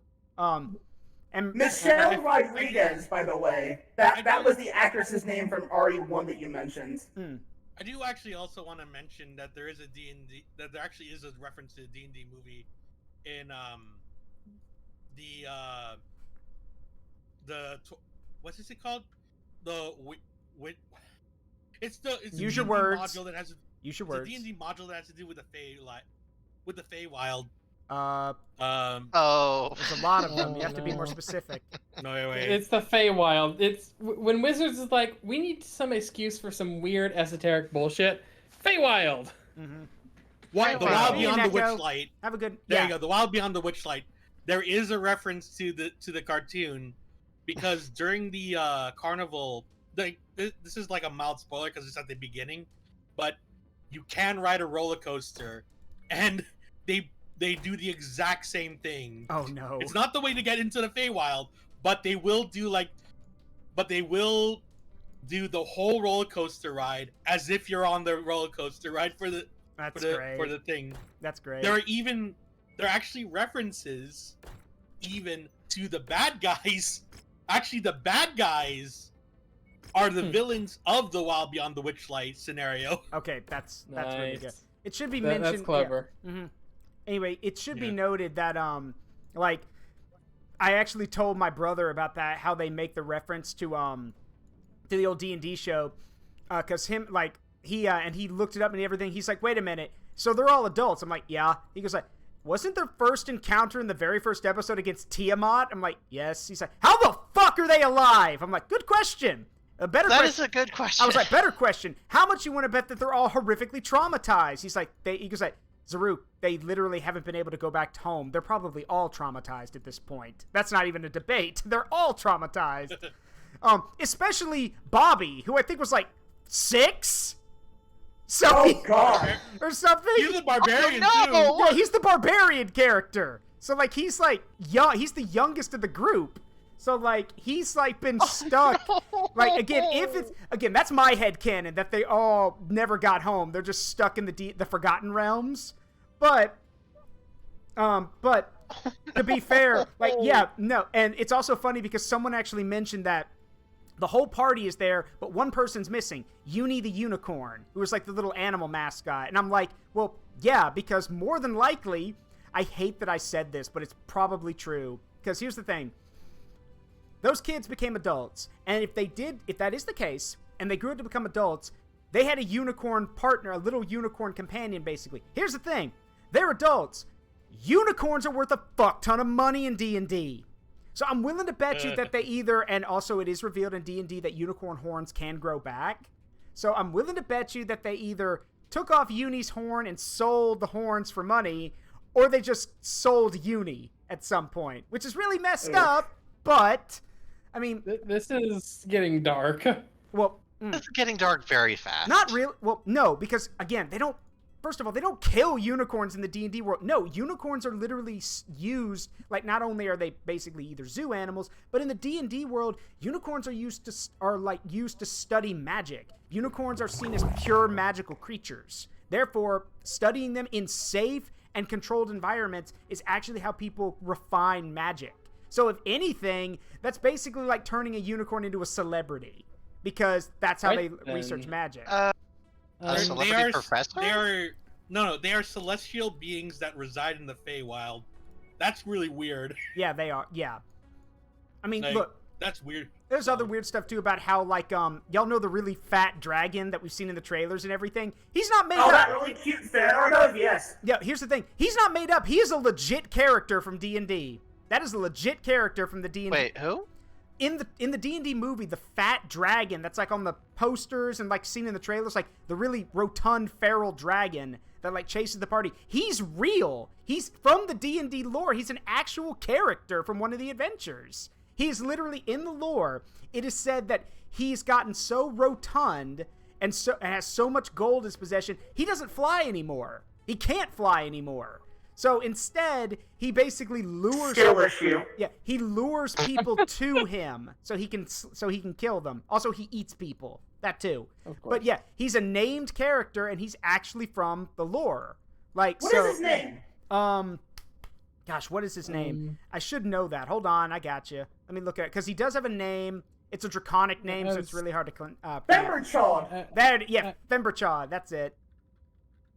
Let's see. More like Femberchad by the sound of it. Yeah. I know, right? More like Femberchad. Yeah, Femberchad. For that. A red dragon who lives in Gracklestar, city of Dwerger in the Underdark. Yep, that's him. Yeah.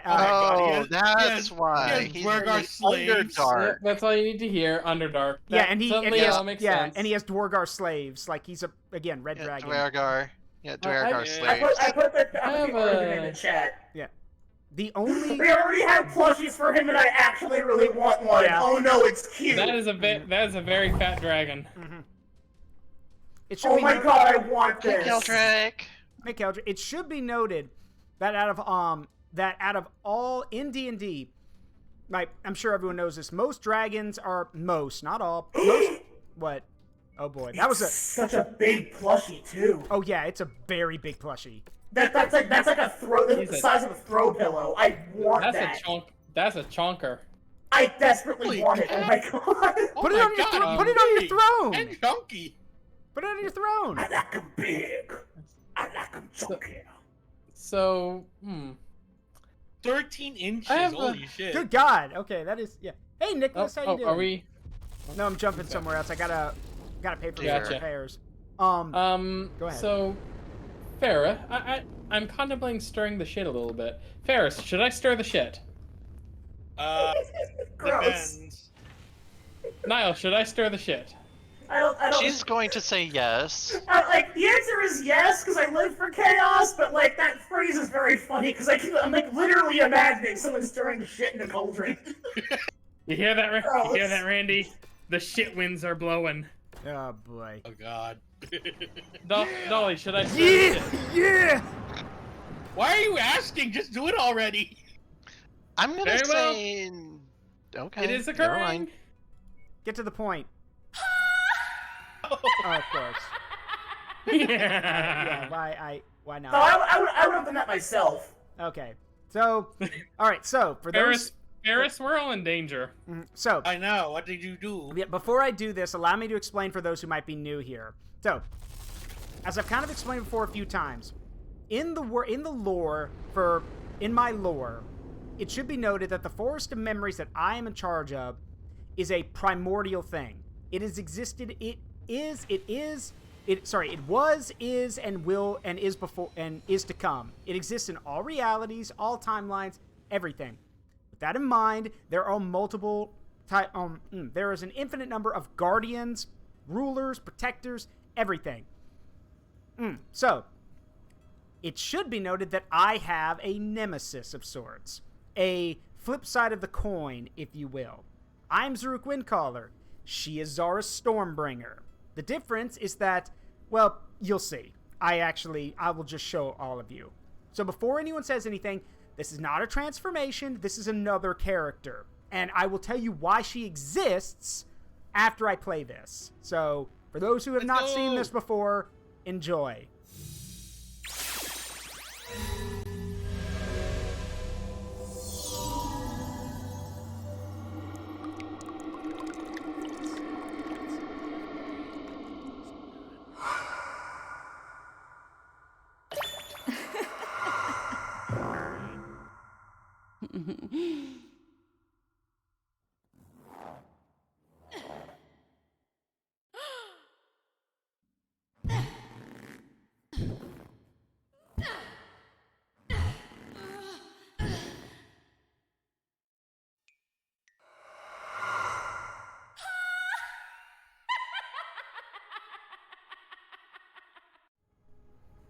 So, why does this character exist? Everyone here in this group on stream knows why. But for those who are new, allow me to explain. It's a great story. All right, so before I explain, credit where credit is due. That amazing animation you just saw was done by Swayzeby. Swayzeby busted their ass to make that happen. Like, we both basically worked out the idea, and Swayzeby made it happen. The PNG you see before you was done by Solarhold, and I gladly take the I guess commendation that Holt says this is the biggest ass he's drawn on a PNG, and I can fix that. As for the sound effects to the animation, those were done by Sangria Snake. Sangria took the animation and overlaid it with audio. Now, why does this character exist? Okay, back when I first started streaming, one of the first people I ever did collabs with was Glaze Gummy. Glaze challenged me to a game of DBZ Fighters. I'd never played DBZ Fighters, and Glaze said that, Glaze basically made me a bet. She said that if she won, I would have to make a female PNG, like a female character form that we would get made into a PNG. I was like, okay, sure, I'll take that bet. I'd never played the game before, and she said that she never played. Yeah, so it turns out that was a fucking lie. Hold on. Hey, I don't think she actually said anything. Oh, she did. Yeah, she did. She hustled me, and she proceeded to wipe the floor with me. And I'm for about an hour. For about an yeah. Thanks for rubbing that in. Do we need to bring up what you've done with an airstrike? Yeah, that's not. I actually have a GIF response to that now. But so here's the deal. I'm an imp of my word. So the first Zara PNG was basically just a female Zaruk, but a lot of people said that she was too hard to draw, which, to be fair, she was. And a lot of people were confused thinking it was just Zaruk. It is not. She's a completely different character. So, myself and Fountain Stranger, who is the creator of Zaruk's design, she and I, and my girlfriend, she and I went and redesigned Zara, basically, from the ground up. So, we gave her, like, Zara has more goblin-esque features. She has bigger ears. She has, like, a more, like, goblin-esque face. She has sharper teeth. She has fatter ass. No shit. She has. I don't know. She has. Haven't seen the original Zara. I'd argue that. She has the glowing orange and like orange reddish eyes whenever she talks. She also has dark, like more like muted colored skin, basically. And we also gave her like the fur and the blue like the soft blue highlighted hair. Zara is not a guardian. Zara. Like the forest. Zara is a conqueror. She rules her version of the forest. And she has no magic. Instead, she relies on her charisma and her manipulative ways. So, yeah. Mother, I require... What have you done? Dragon. Mother, I require nourishment. Don't. Like, you don't understand. That's a bad idea. That's a bad idea. Yeah, Zara literally kills people. Zara doesn't have friends. Zara doesn't have allies. Zara has tools. That is it. Josiah, what? Oh. Just wanted to put this out there. Okay, fair, but that's not fair. Crap. That's not fair. Here we go. You're a god. You're a goddess. That's not fair. So Ferrus, I just started my PNG, dear. Yeah. Ferrus, I just started an arms race. I think I made a mistake. Josiah, what have you done? You brought thickness to this realm. I did not expect chaos, Nile. It should be noted though that And also, yet you're the one who is excited to bring in chaos. Oh, but it should be noted, credit where credit's due, Nile actually helped a lot with the Zara concept, because she was actually one of the people I ran the concept by a few times, and Nile added a lot of input to it. So Nile's the one who, if you do remember Nile's the one who recommended like the fur on the shoulders. Nile is the one who recommended like, some of the, like basically added some critiques here and there and got us to where we are now. So, yes. If there's one thing I enjoy doing, it's making a good Ojo out of a cute girl. Now, it should be noted that, and I've said this before, but I'm saying it now for posterity's sake, because I need to, like, this is CYA 101, cover your ass 101. If you want, and I stand by this, and I will not budge on it, if you want to do fan art of Zara, Zaruk, the Guardians, anyone who's been, like, anyone here, that's fine. But I humbly ask, unless, like, I mean, for example, if you want to do fan art of, like, Nile and Zaruk, you're going to have to get both of our permissions, of course. But here's the thing. If you're doing thing with my characters, all I ask is that you keep it, like, tasteful NSFW. If you do something repulsive or horrific, I'm going to come down on you with the wrath of God. All right? Just be respectful. That's all I'm asking. Oh, absolutely. Same. Yeah. Like, I definitely prefer it myself, and if anyone's going to get fan art of me, I want them to run it by me first. Yes. Please be respectful. Like, specifically, especially if they're paying for it. Yes. Because I do have, like, details that I have yet to really perfect with this particular look just yet. Yeah. Namely, I am much rounder. Mm-hmm. See, Zaruk, your mention of the tasteful made a joke come into my head, and you have yourself to blame for this joke. You choose your words very carefully, Josiah. So when is Zaruk gonna follow Markiplier's example for calendar making? Well, technically there's no need to do that. Amina sees that every day. So for those who don't know, Amina, I admit defeat. Yeah. For those who don't know, Amina is Zaruk's half giant wife. Zaruk, if Zaruk is the guardian of the Forest of Memories, Amina is a void paladin. Amina killed a void dragon, and now basically is not only married to Zaruk, but also is one of the forest protectors. I have also headcanoned it that Amina and, I think I've run this by Nile too, Amina and Nile spar, and it ends up wrecking entire parts of the forest because those two don't know the word restraint. So, I think Nile, you've actually... Restraint? Yeah. Can I eat that? Yeah. So that explains the earthquakes in my old man cave.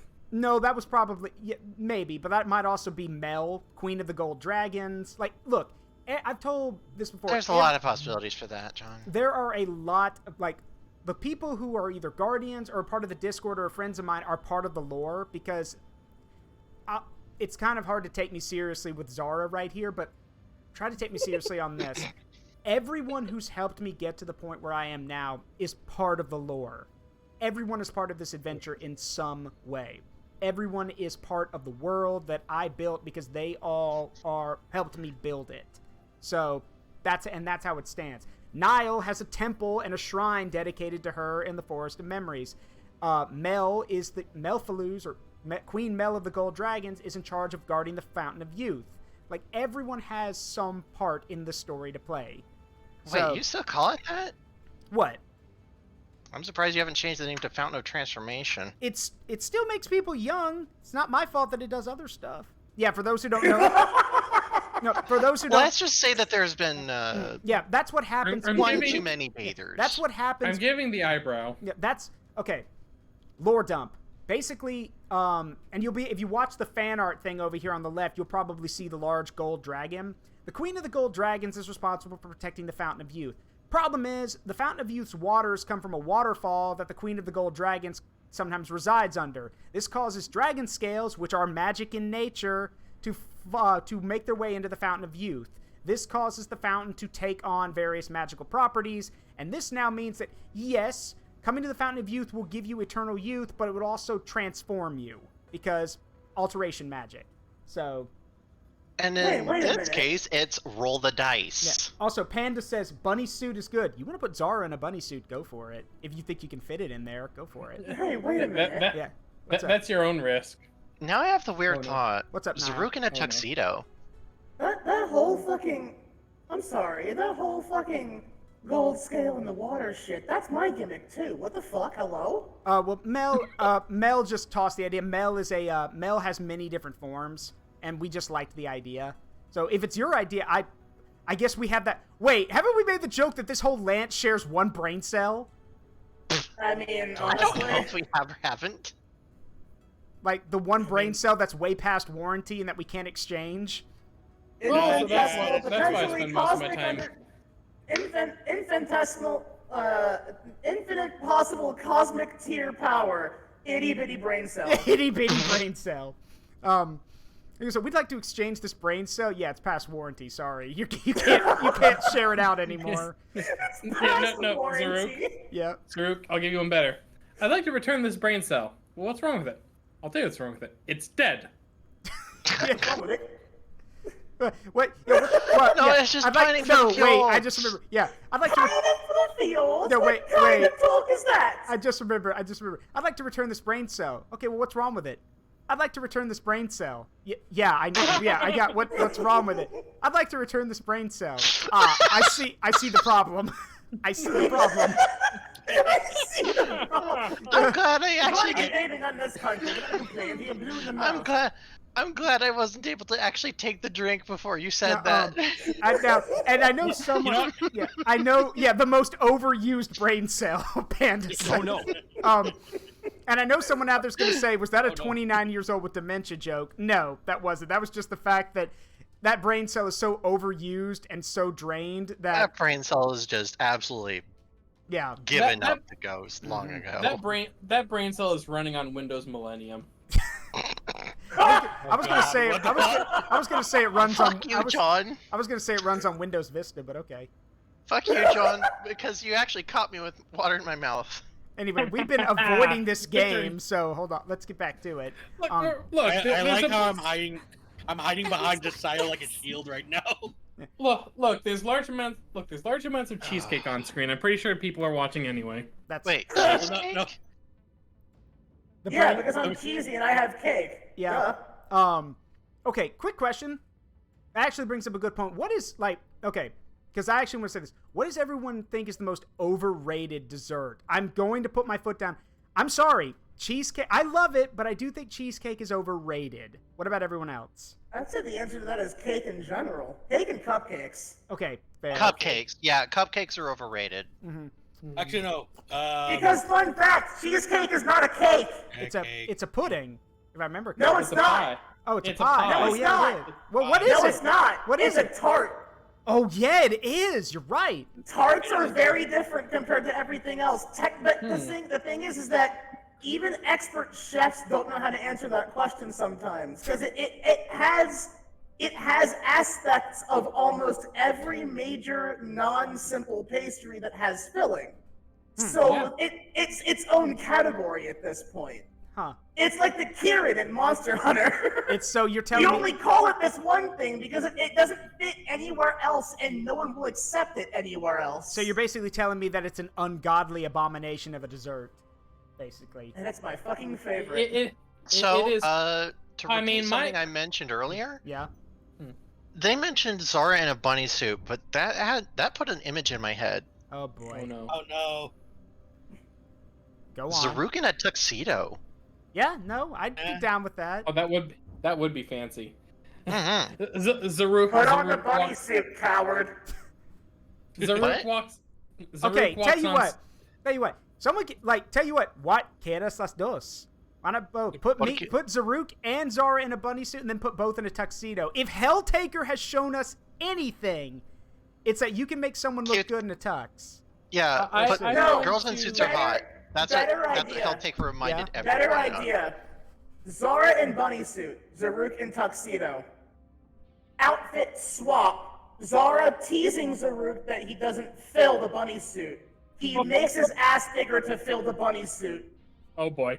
And then Zara just given that expression of ugh. Yeah. She gets hold on. She gets this look of just like, you cannot be serious. How did I lose just now? Yeah. Yeah. I was gonna make the suggestion for like a Halloween thing.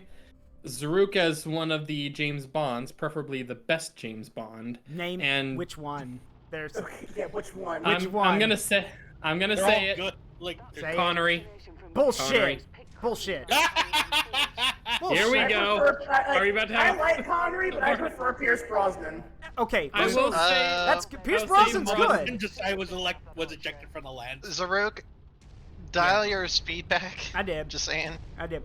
I would say Brosnan is a close second. Yeah. For England, James? No, for me. Yeah. Moore would rate higher. The problem is Moore kept getting very questionable scripts. That's true. Like the best Bond Moore was movie always was questionable, though. the best Moore movie in my opinion is Man with the Golden Gun, which while it was good, let's be honest here. Oh, frig. Let's be honest here. If Man with the Golden Gun's your best shot, then I think you're. That's not really fair. I'm trying to think of like, and I know a lot of people like Daniel Craig, and to be fair, he is very good at the job. Yeah. But Sigh. Craig, I don't think Craig ever really wanted the job. Is the thing. I think he. Gonna blind shot this one. I think Glass Onion was seeing Craig in a role he enjoys. Yeah. That's what I've heard at least. He also Which I did need like to he watch also that. did like being in Knives Out, from what I've heard. He actually had a lot of fun with that. So He's actually kind of a more goofy guy, really. From yeah, what I've heard. he is. I mean, I've told y'all before, the whole thing with Knives Out is that they literally are like, Mr. Craig, we want you to do a Southern accent. I've never done a Southern accent. What am I supposed to model it after? Here, we have some footage of Foghorn Leghorn. Go memorize that. No, that's true. That is literally what they did.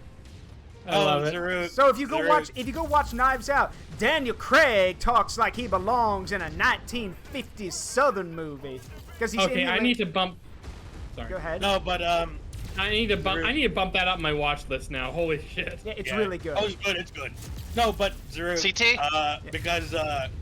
Because Fountain Stranger said it. Yes.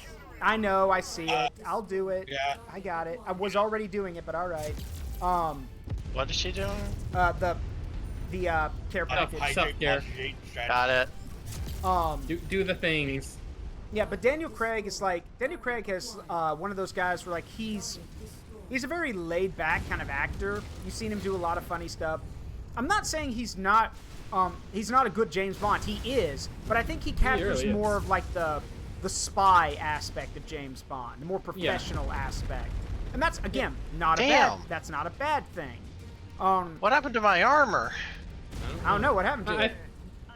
I think Craig, building on what you said, Zaruk, I think Craig was the Bond we needed for the new generation. Yes.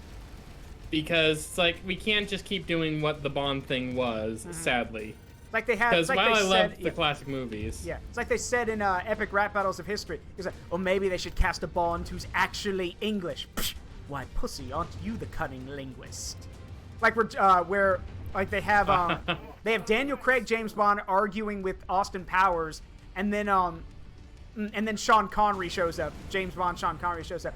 You can say, yeah, to be fair, you are a bit rapey. I mean, I'd like to swing, but Dr. No means no, baby.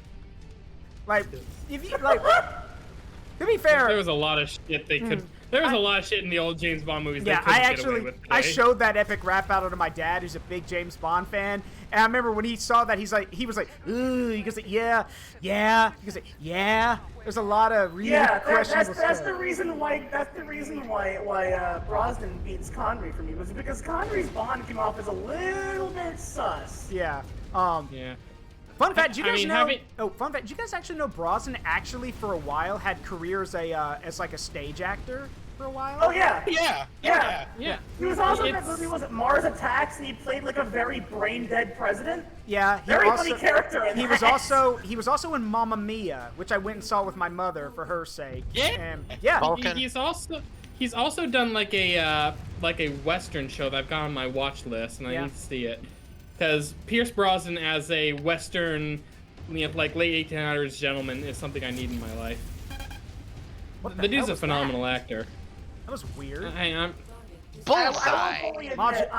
Lavender, you're like I at think this is also 60%. Watch out. One of the earliest signs Nothing's that breached. Nothing's my, breached yet, so. My sexual preference is incomprehensible. Yeah. Yes, it is. But like, I say that like Pierce Brosnan was one of my like childhood celebrity crushes. So alright, half my armor's in the red. Hasn't breached yet though, so. Go ahead, Nile. I mean, that was it. That was a statement. Yeah, I know what you were referencing. The funny thing is, in any other circumstance, you might have had a point there. You might have had a point there. Except my boss is a woman. I got my boss is a woman. I was a chick in the 40s. I hate everyone equally, and there's no one alive who can comprehend my sexual preference. So in other words, Mr. Van Winkle, check your privilege. I wasn't referencing it, but you are right. And it's like, yes, I relate with that on a very big level. It is Neither my kind of weird sexual since preference nor my gender are comprehensible to the average human being. it is kind of weird since we're talking about James Bond. I've actually read, canonically, Casino Royale is the first one. Yes, it is. Canonically, And yes. having read that book and seen what happens, the womanizing makes a twisted level of sense. The guy got his ability to pair bond with women. Oh, that's fucked right. up. Yeah, that's right. Wait, what? Okay, have you seen Let's Casino just Royale? say that let's just say that CBT found a pretty popular time during Casino Royale. Yeah, like I also Bond. remember that the original, like, James Bond Casino Royale was originally a television series. Correct. It was short, and the first movie Bond was Connery, but he was not technically the first James Bond. Nope. And then Casino Royale got remade as a singular movie with Daniel Craig. It was his first movie. Good. It was his first movie. Yeah. With Yeah, his it Bond. was- And in that movie, Lavender, Bond gets strapped to a chair, and the villain proceeds to use a piece of knotted rope to smack him in his naughty bits over and over again. So, Which completely destroyed them. yeah. He cannot produce actual sperm anymore. So. That plus the emotional damage as well, because you remember what happened to his love interest in that. Yeah. Yeah, he watched. Yeah, the dude is. The dude has 5 flavors of fucked in the head. Yeah, he's very traumatized. I've been traumatized. Yeah, it's not good for Mr. Bond. By the way, Zaruk, check what I put in non-speakers. That was the face that I thought of Zara making while seeing Zaruk fill himself out just to fill the bunny suit to piss off Zara. Oh yeah, I've seen that. That's good. There's also like the other the other thing that should be noted about Bond is that one very important thing is that James Bond is and always will be a professional. That's what he is. He is a professional. And now granted, like I actually have heard, it's funny, like we're talking about the mental stuff he's gone through. I've actually heard the argument that all the different movies are basically ways, like all the different actors he's had in the movies, those are the ways he's dealt with that trauma from Casino Royale. Because don't forget, people can go through different ways of coping with their trauma. Yeah. So being a womanizing but also very aggressive and kind of rapey kind of personality, that tracks. Like basically. Or you can be like Pierce. You could be the Pierce Brosnan Bond, who was just there. I don't really know what. Like, okay, Pierce Brosnan, amazing actor, but I don't know what exactly about his Bond was meant to stick out. You know what I mean? A little bit of like the suave Fabio vibe, I think. Yeah. He was more of a pretty boy Bond. Yeah. And I think that's why, like, with me, plus the music that they used in those movies was great. And I also got attachment to it because of 007 Agent Under Fire and Everything or Nothing, the video games, which are fantastic, by the way. Please play those games if you can. Yep. Also, I'm going to, or you could be like Timothy Dalton and have the personality of a plank of wood. Yeah. Also, so I don't know which one this is. Maybe Josiah, Lavender, y'all might know. Yeah. This archer, piloted by Morgan Kell on the day in early 3016, has moved into the world of myth and legend. Determined to protect the lives and honor of the surrounded Kell Hounds mercenary regiment, Morgan Kell stepped forward in Tempest to sacrifice himself in single combat with enemy commander Yorinaga Kurita. Despite his archer's obvious lack of close combat weaponry, despite that, but as the killing blow fell at near point-blank range, Kell's 70-ton war machine emerged completely unscathed. Eyewitness accounts claim that despite seeing the mech with their own eyes, no computerized sensor detected the archer's presence, as if the mech was nothing more than a phantom. No credible explanation of the phenomenon has been put forward to this day. So, what is it? Some kind of some kind of spirit mech or something? I don't know. Run that by me again. It sounds to me like the pilot is coming up with a bullshit excuse for why he got stomped. Okay. Yeah, determined to protect the lives and honor of the surrounded Kell Hounds mercenary regiment, Morgan Kell stepped forward in Tempest to sacrifice himself in single combat with enemy commander Yorinaga Kurita, despite his archer's obvious lack of close combat weaponry. But as the killing blow fell at near point-blank range, Kell's 70-ton war machine emerged completely unscathed.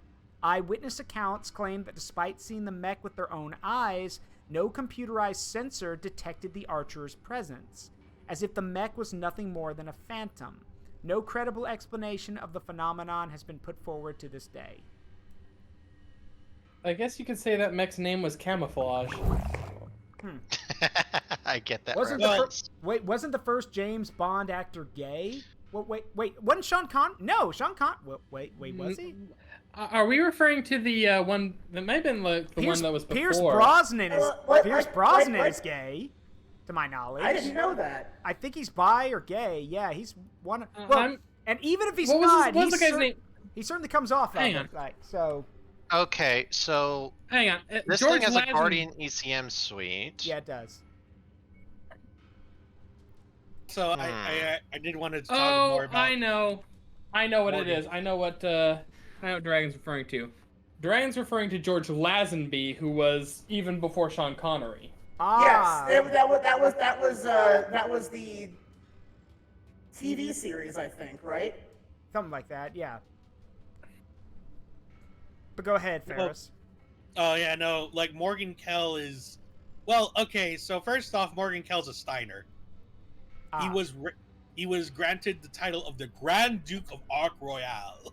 You know, he actually led, as they do. Yeah. However, yeah, no. So I'm gonna put a little spoiler. He actually is still living. Okay, so somehow so you're telling me his archer learned instant transmission? Yeah. Well, okay, more like so Guardian ECM. Well, okay. Also, Kell was known as the greatest archer pilot. Like, the dude actually won not only like the dude was always leading the Kell Hounds at an archer, close combat, and he kicked everyone's ass. Got it. Yo. Yeah, so his archer was an Arc 2W. That's the what same this kind is. the same kind that inspired Jamie Wolf of Wolf's Dragoons to actually use for the rest of his life too. He is that. That's impressive. He is that good. Also, he ended up coming back during the clan invasion. How old was he? Oh, he was fucking old. He was like ancient, but he literally these damn clan whippersnappers. Yeah. Oh no! Fucking clanners, get off my lawn! Wait. So, yeah, no. Later, go home. He literally he literally just came out from the dead. He came out of retirement. What's that quote? For 1,000 years I have laid dormant. Yeah. Who dares disturb my... Oh, it's the clanners. Explain, idiots. Where's that from? That's, no, I'm referencing DBZ Abridged. For 1,000 years I lay dormant. Who dares disturb my... Hey, best buddy. Oh, it's you. Explain, idiot. It's the Super Android 13 movie. Where is my trucker at? And then there's also the hold on, I have to mention this. I'm sure everyone has heard the meme or the insult of "Don't you lecture me with your $30 haircut." You've heard that before, right? That's from the original Super Android 13 movie. Android 13 says that to Trunks. Don't you lecture me with your $30 haircut. Goku dies. That's literally from that movie. So, if you've ever wondered. So, yeah. It's canon. Yeah, is it stupid? Apparently I'm being gaslit on something. What? There never was a TV series for James Bond. Really? What? Oh. Maybe there was a radio drama? Unless I'm reading into this all kinds of wrong. Whoa, hold on. Oh, no. I also want to mention something about Morgan Kell. Go ahead. You want to know the craziest thing about it? How does it get even crazier? He died peacefully in his sleep. At what age? He died at the age of 90. Jeez. Yeah. Just stomped so many people in life and in the clan wars. It's like, well, I've done my part. I'm gonna go. All right. Let me die. I'm gonna retire very comfortably. That sounds about No, you want to right. know something else? Like only Andrea's only gonna get this. Is the only one that's gonna get this, but he survived the jihad. Oh shit. Ooh. That's wow. Okay. And then went to So go what- die peacefully in his sleep. Yes, So, died peacefully. He's a asleep. veteran of the jihad. Jesus. This dude gave negative fucks. I approve. This dude. That Death dude, was that- scared of yeah. him. Morgan- Death was scared of him. Morgan. No, I know wait, exactly. Wait, hold on. Morgan Kell gesturing at over like the over the planet he runs. Look upon the fields of fucks which I grow. Notice that they are barren. I know. I know look, exactly what happened with this guy. It's like after you survive enough wars and enough years of horse shit, death doesn't come for you. You call death and say, "All right, I'm done here." I'm done. You can come. You all can right. come get me now. Yeah, Like, I'm you looking can at the start of come the- pick me up. Yeah, like it says here in his biography, Morgan survived the jihad and died in his sleep in 3083. Also, actually, no. Funnier joke. I was wrong again. Oh. What's up? Sorry about this, but I'm now fixated on figuring this out because I remember being told this. The earliest adaptation from the novel was Casino Royale in a 1-hour television adventure back in 1954. Wow. October 21st, which was like a couple weeks before Godzilla came out, Huh. was played by Barry Nelson. Huh. Never heard of him, but that's fair. Then in 57, Here, the Daily Express newspaper adapted Fleming's stories into a comic strip format. And then in 62 was the very first movie, Dr. No, played by I Sean remember Connery. Dr. No. Yeah. Yeah. It's wild. I need to get more of the. Yeah. I need to get more of the I Fleming know. novels. Money. We're working on it. Okay, I'm working wasn't on sure. it. I'm trying to remember. There was another thing I remember reading that I thought was cool. Oh, God, big. Yeah, that's my girlfriend doing that. I should mention. Holy shit! I should mention one thing that I think. Okay, so fun fact for those who don't know, because this is kind of interesting.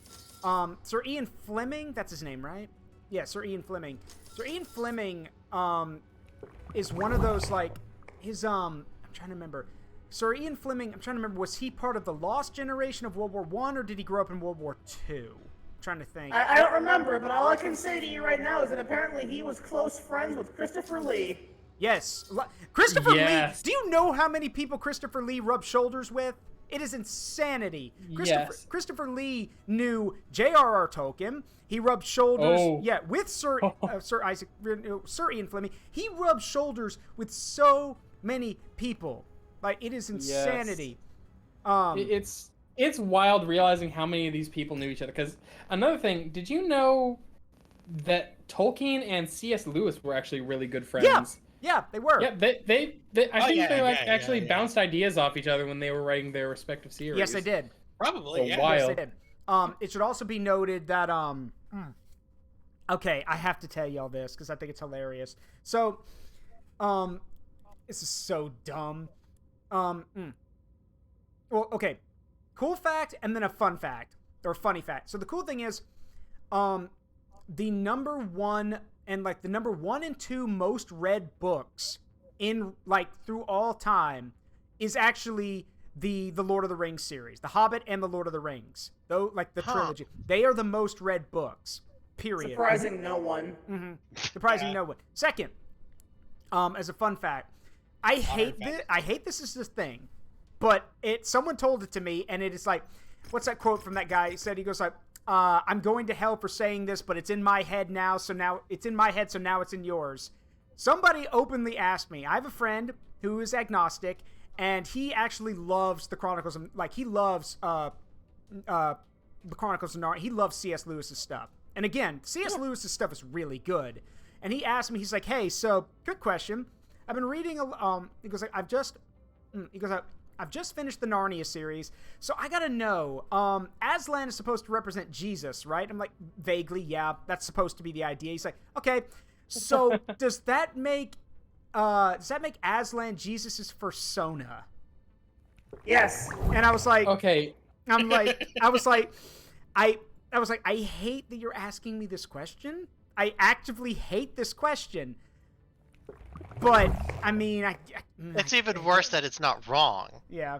I mean, again, the answer is yes. I'm going to deliberately ignore that and just say the story of C.S. Lewis in general is friggin' phenomenal. It's like, because yes, he was a man of religious viewpoint. Not at first. However, not at first he wasn't. Yeah, he went kicking and screaming into it. Yeah. So, like, yeah, like the dude wanted. Yeah. Oh, go ahead. Sorry. Yeah, at first he wanted nothing to do with it. He wanted absolutely nothing to do with any kind of Josiah, method or damaged. system. Oh, sure is it? Yeah, you sure you want to use that one? I did not know that. No, but while Josiah's facing, yes, C.S. Lewis actually started out as someone who wanted to disprove that God existed. That's the thing. Yep. He wanted to disprove God's existence because he was surrounded by people of faith, and it drove him nuts. It was also because C.S. Lewis was also, C.S. Lewis also, was traumatized by, by the war and all kinds of other stuff. So he wanted to prove to people that God wasn't real. Ironically, the opposite happened. Ironically, it backfired. It was the wildest story because at first he was like, one of the things he said, because he was in touch with Tolkien, who I believe Tolkien was also of some level of religious Tolkien is himself. Yes, he was. And the funny thing is, he came around to believing in some form, and he basically came to the conclusion one of two is correct. In his viewpoint, one of two had to come out on top, which was either Lavender. Andrea, you need to push the button. Uh-oh. Fixed it. Uh-oh. I wanted to also add, Morgan Kell actually had a letter from the Archon of Steiner, literally saying, "I can do whatever the fuck I want." Yeah. Anyway, ready up. Yeah, he did. Ready up. No, look, like I put it on the non-speakers. All right, well, while we wait for Lavender to I'll read it while we wait for Lavender to ready up. Let's see. I'm trying to get double heat sinks in this thing. Okay, let's see. Let's see. He carried a note written by Archon Katrina Steiner that gave him access to anything he needed, written as, "Deny this man, Morgan Kell, nothing." Just give him everything. Yes. But I can... Don't worry, Comstar, I have a permit. I can do whatever I want. Yeah, a permit that says I can do whatever I want. I do what I want. The picture above is what he looked like when he died. Like, he looks really cool. Oh wait, actually, that man is a sir. Yeah, literally licensed to do whatever the fuck I want. Yeah. And it's literally it's literally just a picture of him with a middle finger. Licensed to do whatever I want. Yes, I approve. Oh my god. Modular. Let's come on. I'm trying to configure this. I'm trying to configure this Timberwolf, but it's not wanting to take the heat sinks in the engine slots. It's technical difficulties. Basically. Henry, can you just drop in real quick? Ferrus, after this, I'm probably gonna tag out because I gotta get ready for work tomorrow. I'm willing to hang out if y'all are willing to have me, but I'll let you tag in. Okay, well in that case, you can go ahead and drop out, and I'll invite Ferrus. There can be only one. Okay. I will tag. Yep. All right. I shall tag out. Ferrus can tag in, and I will be around for. I will be the smart-ass voice on the comms. There we go. Of course. Honestly, I wouldn't have said that was filling. I wouldn't have said that was filling the screen. We couldn't see the screen, but but yeah, sure, we'll call it at that. That's fine. Close enough. I will also say it works. I just wanted to get this out there. Let me just talk to your chat real quick here, Zaruk. Yeah. You tiny little morsels are absolutely precious. Ever wanting me to grow oh so large that it seems that you come to grow me more than you come for my friend's stream. Please, keep things modest so you can see what we're all doing. It's more fun that way. If you wanted to see anything bigger, you can head over to somewhere else. Yeah, go to her stream. Yeah, exactly. If you'll excuse me, I'm going to go find a closet to hide in. Oh no! You're being my shield at the moment. I'm behind you. Dear little cat, there is no closet I cannot see into. You have to remember, he has Lord, Mechwarrior down. experience on probably all of us. Yeah. Anyway, I've just sent you an invite. There you are. So, Hello. it's you know, funny thing, because I actually went. So, hear me out on this, because this is actually something. Because Nile just reminded me of this. Crazy idea. But I noticed this. You know, Nile reminded me, and now I'm gonna bring it up. So, I don't know. I'm trying to remember what's it called. I think it's the genre's called urban fantasy. You know, where it takes place in modern day, but it's fantasy stuff. Yep. Okay. Oh, so like that series that Will Smith was in on Netflix. Hey. I guess I don't know, but like I was gonna go with something that's actually good and say Dresden Files. That's another one. But like, I actually haven't seen that series. I've heard some awkward things about it. Like it's good, but it's also like way too topically timely. I love Will Smith. It's very Black Lives Matter push in kind of the wrong ways from what I've heard. I love Will Smith, but it's hard to pick out roles where it wasn't kind of okay. You do you, I guess, since Men in Black. So well, I can tell you why that is though. Ever since Men in Black, his agents have said you need to star in things that have a creature in it. And we kind of want you to be a hero character in it, or some level of focus.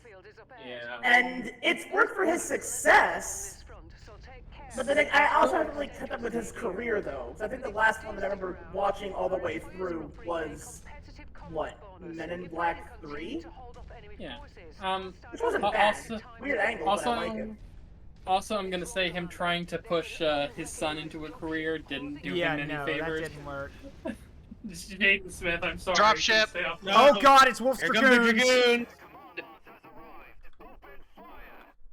Oh boy. What'd they bring? All right. I'm gonna need someone on my back here. Zaruk? Hey, what'd they bring? I'm on your back. A thunderbolt, and that's Thanks, it. Ferrus. Oh, you guys. Oh, they are taking Battle us Master. seriously. A Oh, that's Vector as well. Battlemaster with ECM. And an awesome. That's a hunchback. No, guys, Wolf's Dragoons are the gold markers. Y'all are looking at the enemy markers. Yeah, well, they chop right in front of us. The enemy's right behind us. The enemy! Yeah, the enemy! We're getting pincered. Fuck. The enemy's coming from behind. Oh god, I miss Rick May. Yeah, Mr. May. Alright, focus that Battlemaster. Little busy with Firing. Nile, and I can handle Wolf's CT? Dragoons then. There we go, nice My shot, leg. Nile. Oh, my leg! What I hit? What do you mean you're I'm getting hit? Jesus! What are you? You're in a shit, the Thunderbolt! You're in a No, the medium. You are in a medium mech. What the fuck are you doing on the front lines? Why are I you? am not. Why No, are the you? Thunderbolt literally. No, I wasn't trying to be in the front lines. The Thunderbolt literally flanked me. You are literally in a Crusader, which has paper armor, and you are a medium mech. All right, blow the hump off that hunchback. The hunchback Okay, good. literally flanked me. No. It's true. No, I don't. No, the thing is, okay, fine, fair enough, but you still rolled out with a medium mech. What is? Okay. Yeah, because I was trying to do back support. Ferrus, pick something heavier next time. Seriously. I'm serious. Yeah, sure. You picked the thing that we constantly joke about saying, oh, this is easy to kill. You picked the thing that's easy to kill. Your dog is easy to kill. Where's that from? I've heard that before. All right, we got more Immortal coming. dog! Alright, just Locking the Panther. You may hear voices coming from the box. Do not listen to that. Yeah, find somewhere to hide, Ferrus. Hide in the city. Yeah, It that has the works. same energy as Power Thirst. It does. Power mech. It's just a method I can. It's just a method I Wanna go can. for Power Thirst KFC is just a after meth. this? Open the can and an urban mech pops out and he punches you in the face. Who wants to go for KFC after this? I get You know, where you're going Kurita on fried this. chicken. Oh, okay. Oh god. That just. Speaking of which, there's 2 dragons here. Yeah. Y'all remember? 2 one Y'all remember ends. when? Oh, sorry. Y'all remember when Bang Energy was a thing? Yeah. It's still around Still in is. places. You remember that ad that had this basically whacked out guy screaming out Bang? It's like, I had Bang for breakfast, Bang for lunch, and for dinner, a felony. Shit, behind me! For dinner, a felony? Yep. Zaruk, Yeah. hammer this thing in the back. The fucking Working on it. CEO of Bang's outfits are a fucking felony. Eat critical. Just make sure to watch your fire. Okay, he's Cutting backing down. away from me. Hammer him. And down. Nice. Okay, I'm shutting down my mech to cool down for a second. Go for it. All right. I wish I could still see the UI to know what my There we go. was at. Another one on my credit. Yeah, except you're not in good shape either. Both you and My leg's out. Good God. Like. My leg's out, but then again, that got stripped off in the first round. Yeah. Yeah. The armor got stripped. Yeah. All of my armor is yellow, and that's interesting. Mine's mostly in the red. To be fair, we did get, like, again, I am willing to admit we did get jumped from 2 directions, so. Oh yeah. Yeah. So we had to We split got up. pincered by heavies and assaults. That's gonna happen. Yeah. Oh yeah, no, you're gonna take a beating if you get outnumbered and outflanked like that. Wolf's Dragoon jump scare. Finally, a good excuse. Treat us like a damn fiddle! Damn it, Josiah! I had water in my mouth. That was me that did that. Oh yeah. No, not that, but his comment. All right, firing on the locust. What comment did he make? Wolf's Dragoon jump Oh, scare. Wolf's Dragoon jump scare. Okay, locust 600 meters to the east. Watch out, light mech coming in from the left. That's what I said.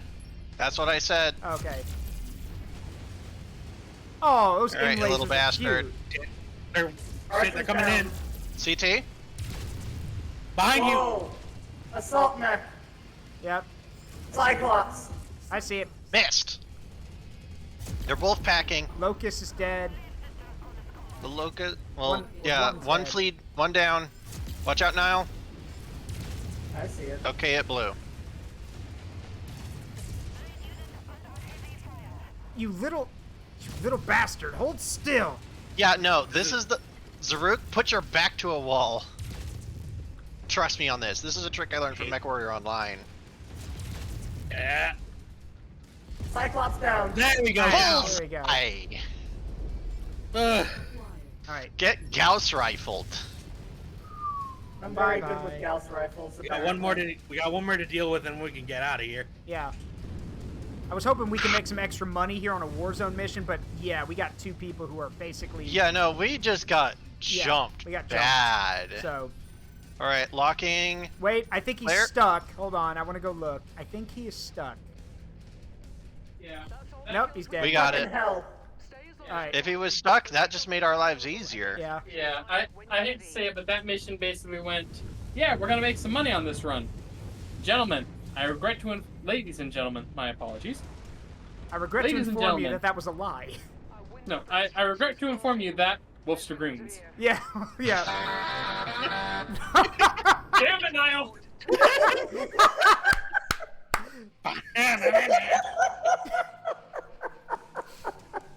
I rarely ever get a chance to use that one. I think That was actually really Zone good. Got waves pretty That was good. actually really good. Actually, now I want to get... Now I need to find...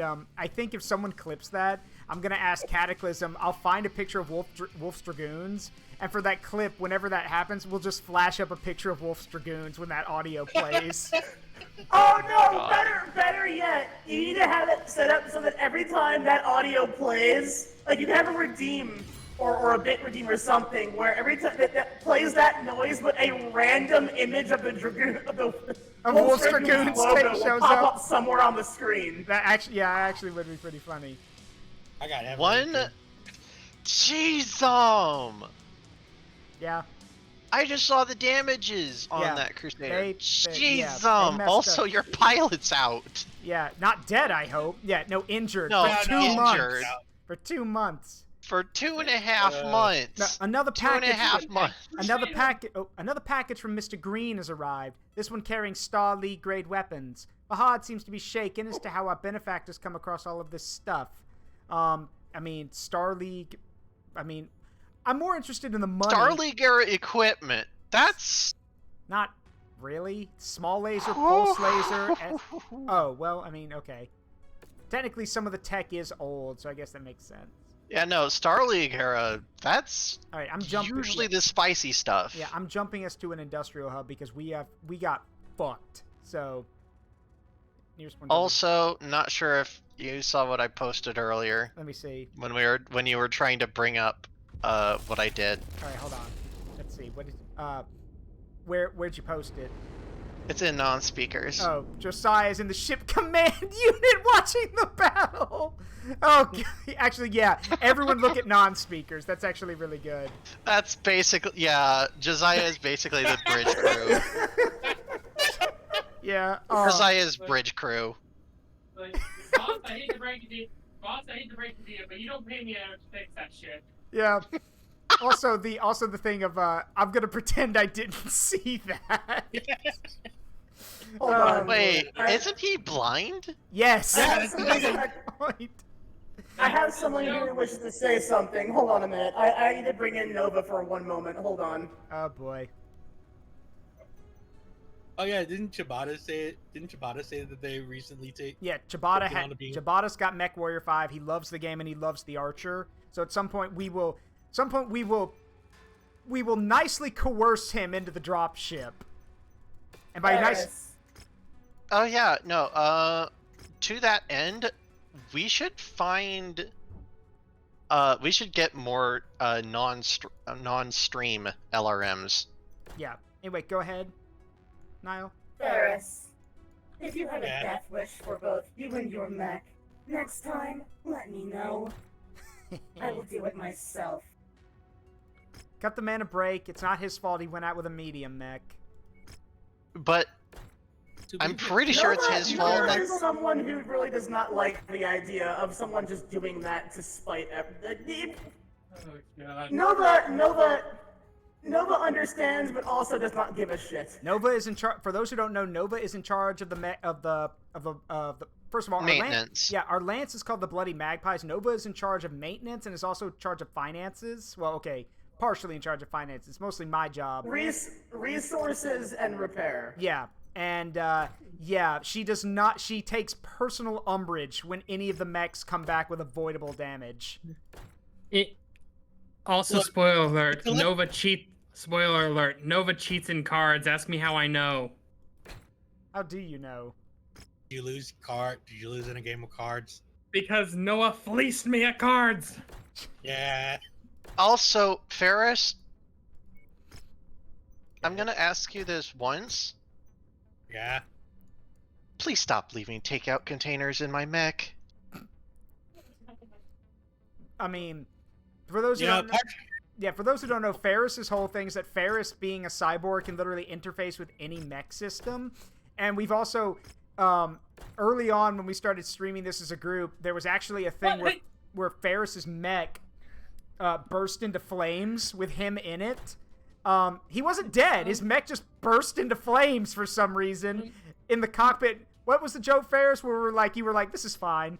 This is fine. I was just sitting in the thing. The thing's on fire. It's like, this is fine. Hey, Nubia. Hey, for the record, I am coming in Nubia, once hang again on a to minute. say, to be perfectly fair, you never did specify me knowing your cards ahead of time. Well, she's a. Are you Zaruk? Are you sure you didn't get her from a closed law firm? I mean, she's hyper intelligent. I'm gonna say this. I come from a time well beyond anything that any of you can comprehend. I have seen the downfall of everything and everyone around me multiple times, and have been their downfall multiple times as well. Yep. You never specify that I cannot use that knowledge to my advantage. Anyway, go ahead. In fact, it is encouraged that I do. Right, go ahead. Therefore, counting at cards is also a trivial matter. Mm-hmm. Also, Time hi, and space are a joke. Yeah. They are not linear. Hi, I have Newt. been too many timelines. Oh You my cannot. Yeah. Hi, Nubia. You How cannot you tell doing? me I cannot use those abilities to my advantage. Yeah, I'm going again. Yeah, Nubia says there's so much booba in a sexy Garfield. I mean, well, okay. Oh man, Josiah, that pipe is really that pipe is really sensual looking. I'm going back to the mechanics club. Did you fucking just? I'm doing. Yeah, we're doing good. We're just. I'll having do it fun. again. Dude. I came out of more pieces, but that's okay. It's like, look, if y'all want me to fill the Mr. Scott role in this ship, I would gladly do so. I just can't promise my Scottish accent will be worth a shit. Nah, it's all right. You're fine the way you are.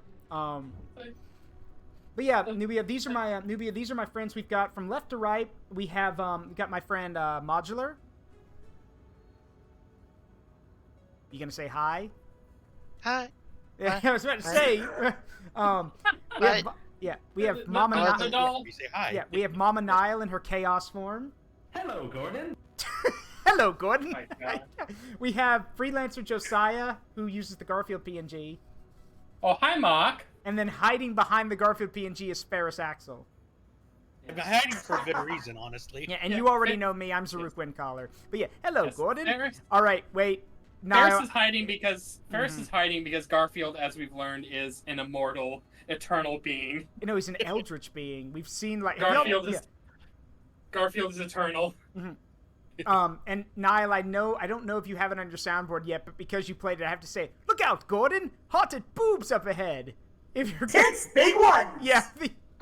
What is that? Okay, what is that from? It's a bunch of guys basically.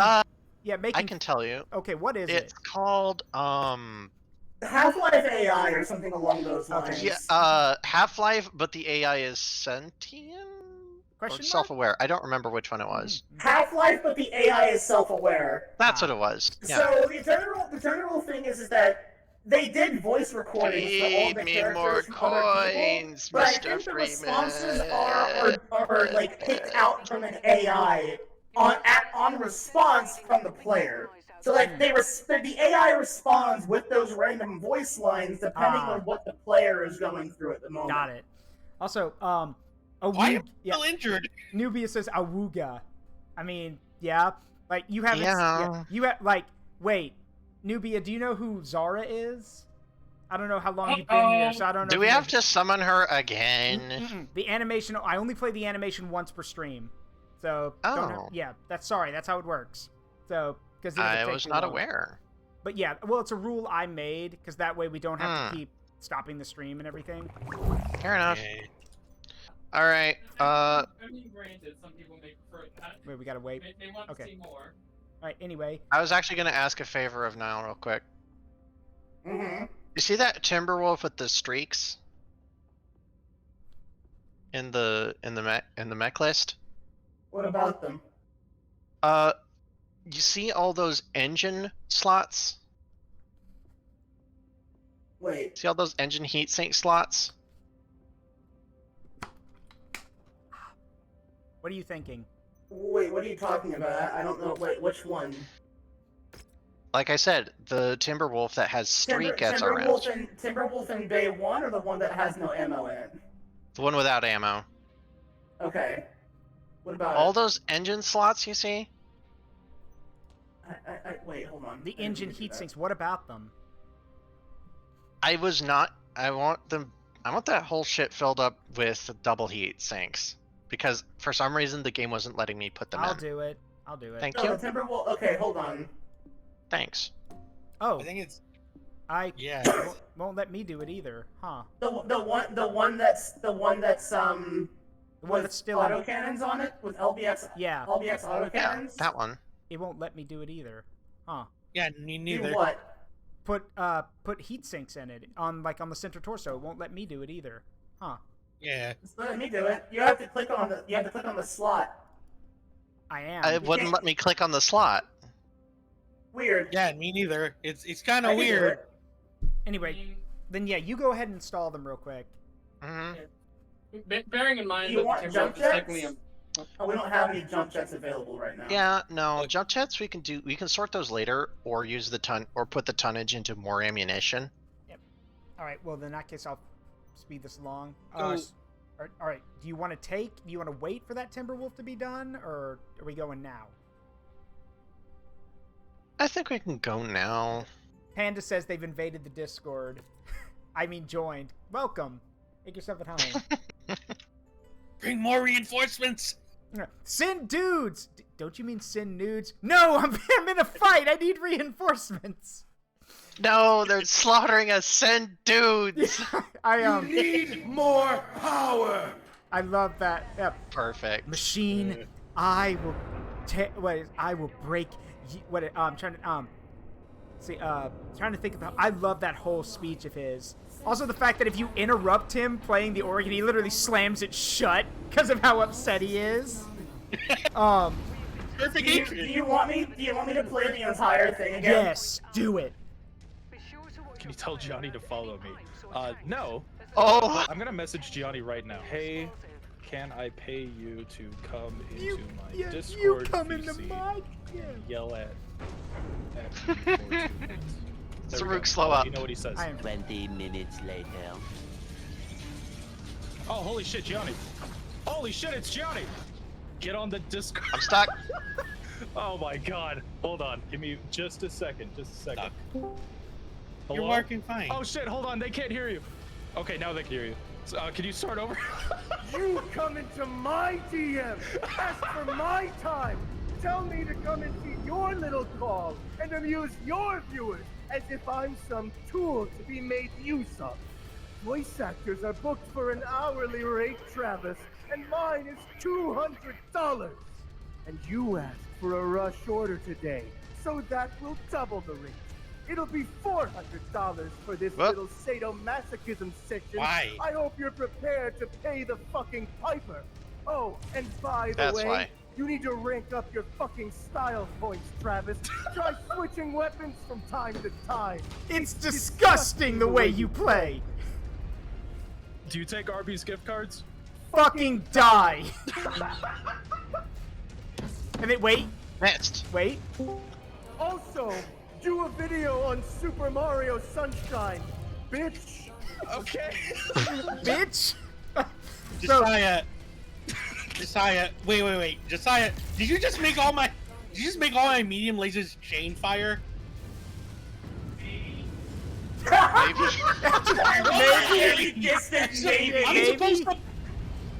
supposed to fire them all at once. That's the whole point of having six medium lasers. Ferrus, that's why your cockpit's always on fire. You're right though. Just this distant.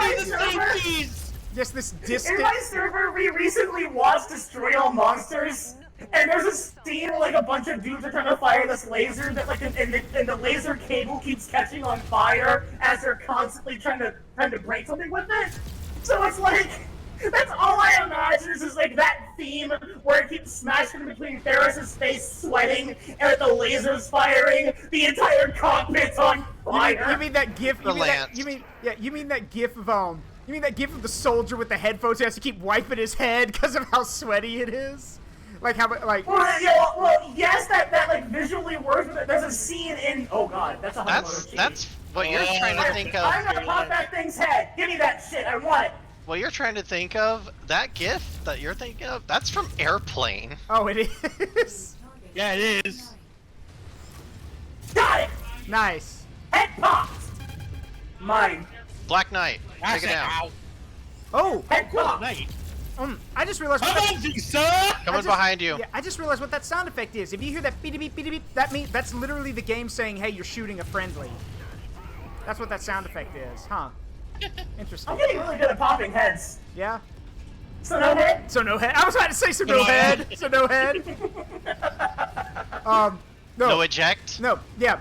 No, a mech, like, okay, hear me out on this. Nile, you're out, kaiju form, outside of her mech, enemy mech falls in front of her, so no head, crushes core, just crushes the core. Cores it. Me picking up a mech with my crocodile hands front and center, Yeah. How many licks does it take to get to the center of a Hanamoto Chi? 1, 2, 3, just... 1. Nile. 2. Nile. 3. Just tear the mech open. Nile, you literally just drove straight into me. I know I did. Why? Because apparently you like it when I grind up on you. Oh, damn. Oh my. Oh my. You didn't get out of my way! I'm a big bitch, you gotta move! I couldn't. I tried. Big bitch. What is it? I've heard someone say, big bitch. I'm a big bitch. I have the right of way. It's true. Do you see these hips and thighs? Yeah. I mean, yeah. God damn those hips. Enemy mech. Enemy dropship. I'm destroying the Walmart, and no one can stop me! I'm making Walmart mech... employees like, joke's on you, dumbass. It's been destroyed for 15 Griffin. years. Yeah. You gonna buy that or not? Yeah. I'm making Nile? mac and cheese. Uh-huh. No one can stop me. Niall. Yeah? I'm pretty sure they could photograph those hips with the Hubble telescope, okay? Oh, Dragon 2. Yeah. I am Dragon Titan C. so I would hope so. It's gotta face its direction. I'm gonna go heads off. The surprisingly long-range dragon. Well, yeah, it's a C model. Yeah. Can someone explain to me? Isn't it Kazuhira? AC2. Isn't it Kazuhira Miller who does the whole "I'm making mac and cheese and no one can stop me"? Is that Yes. Kaz or is that someone else? It's Kaz. It's Wait, what does he Kaz say that Miller. in? Yeah. Where does he say that? It's a joke Where video. does he say that? Yeah, it's a joke video. I know that. It's a joke. Like, he doesn't actually say it. It's his voice actor saying it. Well, What? that's good enough. That means he says it. Yeah. Yeah. He says it as a thing. Yeah, there's also a bit where Robert Atkin Downs, I don't know what show it was, but Robert Atkin Downs voiced a commercial, and it's like, so for those who don't know, in Metal Gear Solid 5, Kaz has a thing about making the perfect burger, and it's ironic. Oh, I remember It's that ironic. whole chain. It's ironic because later on, Robert Atkin Downs would do a pseudo-fake commercial for a TV show for a burger chain, and he mentions in it as it sounds like Kaz because he goes what's in it? Who cares? How many calories? Shut up! It sounds like Kaz, like so. Yeah, he goes we'd like to tell you. We here would like to mention, tell you about health food that actually tastes good. It doesn't exist. It's like Kaz. It just sounds like an angry Kaz promoting a burger chain. This is also like, again, it should be noted, Robert Atkin Downs and David Hayter love their characters. They love Kaz and Snake, respectively, for what they've done. So they've actually gone out of their way to look at like old Metal Gear like audio stuff and dub it themselves in English, like the famous sauna Metal scene. Gear. Like the sauna scene. That incredibly homoerotic sauna scene between Big Boss and Kaz. And Miller, yeah. Yeah. Snake kick. Snake kick. Snake kick. Also the survival viewer. Survival what? Hey Snake. I heard hey Snake. Let's not forget the times when he was quoting Metal Gear Awesome. Mm-hmm. Hey Snake. Yeah. Hey Snake. I heard you I heard they called you naked because you used to do missions without a shirt. Is that true? Don't believe everything you hear. They called me naked because I was deployed with nothing for my first mission. He goes, wait, you did a Halo jump with nothing on at all? Sweet Jesus, you are a legend. You're yeah. He goes, sweet Jesus, sweet Jesus, you are a legend. You're busting my balls, aren't you, Kaz? Little bit, yeah. Little bit, yeah. Also, canon that Big Boss believes in Santa Claus. If you don't, it absolutely is, and I love it. He got so offended when everybody began laughing at him. He's real, I tell you. He used to bring me presents and stuff. Yeah, no, I heard a game theory that's about based on that. Yeah? Go ahead. I heard a theory regarding that. It's because the boss would send him gifts addressed from Santa. Oh, that's adorable. As one does. Mm-hmm. And so after Operation Snake Eater, the gifts stopped coming. Oh. And so he thinks he's been put on the naughty list. Oh, that's No one attracts so well. no. Why? so sad. That makes the relationship so sweet too. Yeah. Also, because I'm trying to think of some of the yeah. What kind of gifts do you think she sent him? I don't know. Yeah, probably a knife at one point. He said, Yeah. you can't, what's that quote from Discworld? He goes, he said, you can't give her that. That's not a toy. It's not meant to be a toy. He goes, what is that supposed to teach her? It's a lesson. And what if she hurts herself? Then that will be an important lesson. I remember that movie. Hog's Father was a great movie. That was Hogsmeade. Yeah. Hog's Father. Yeah, the Hog Father. Yeah. Great movie. Yeah. That's when Death became the. Yeah, Death. May I briefly interrupt? Yeah. Because of this Metal Gear Solid. Am I hearing this correctly? That basically the entirety of the Metal Gear Solid series is a weird biogenetic orgy of daddy issues? Yes. Yes. Yes. Yes, that is correct. Good that you know Hideo that. Hideo Kojima, please pass whatever you're smoking because I think I need it. Yeah, I want. Yeah, squeeze my hog. Forgot about that one. Hold on, wait, I got the full sequence. Squeeze my hog.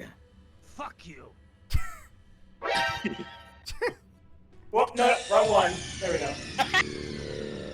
Dun, dun, dun, dun, dun. It's just like one of my Japanese It's animes. just like one of my Japanese animes. I really love that they kept that line in Twin Snakes. Mm-hmm. Okay, so I'm gonna put this out there. Anyone who says Twin Snakes is bad, first of all, hold on. Fuck you. Yeah. Second of all, go replay that game with this concept in your head. It's Otacon retelling the story to Sunny. Oh, and suddenly everything makes sense. Oh my god, that's actually that makes too much sense. Yeah, it does. Holy shit. The fucking ridiculous like handshake shit they do in 2.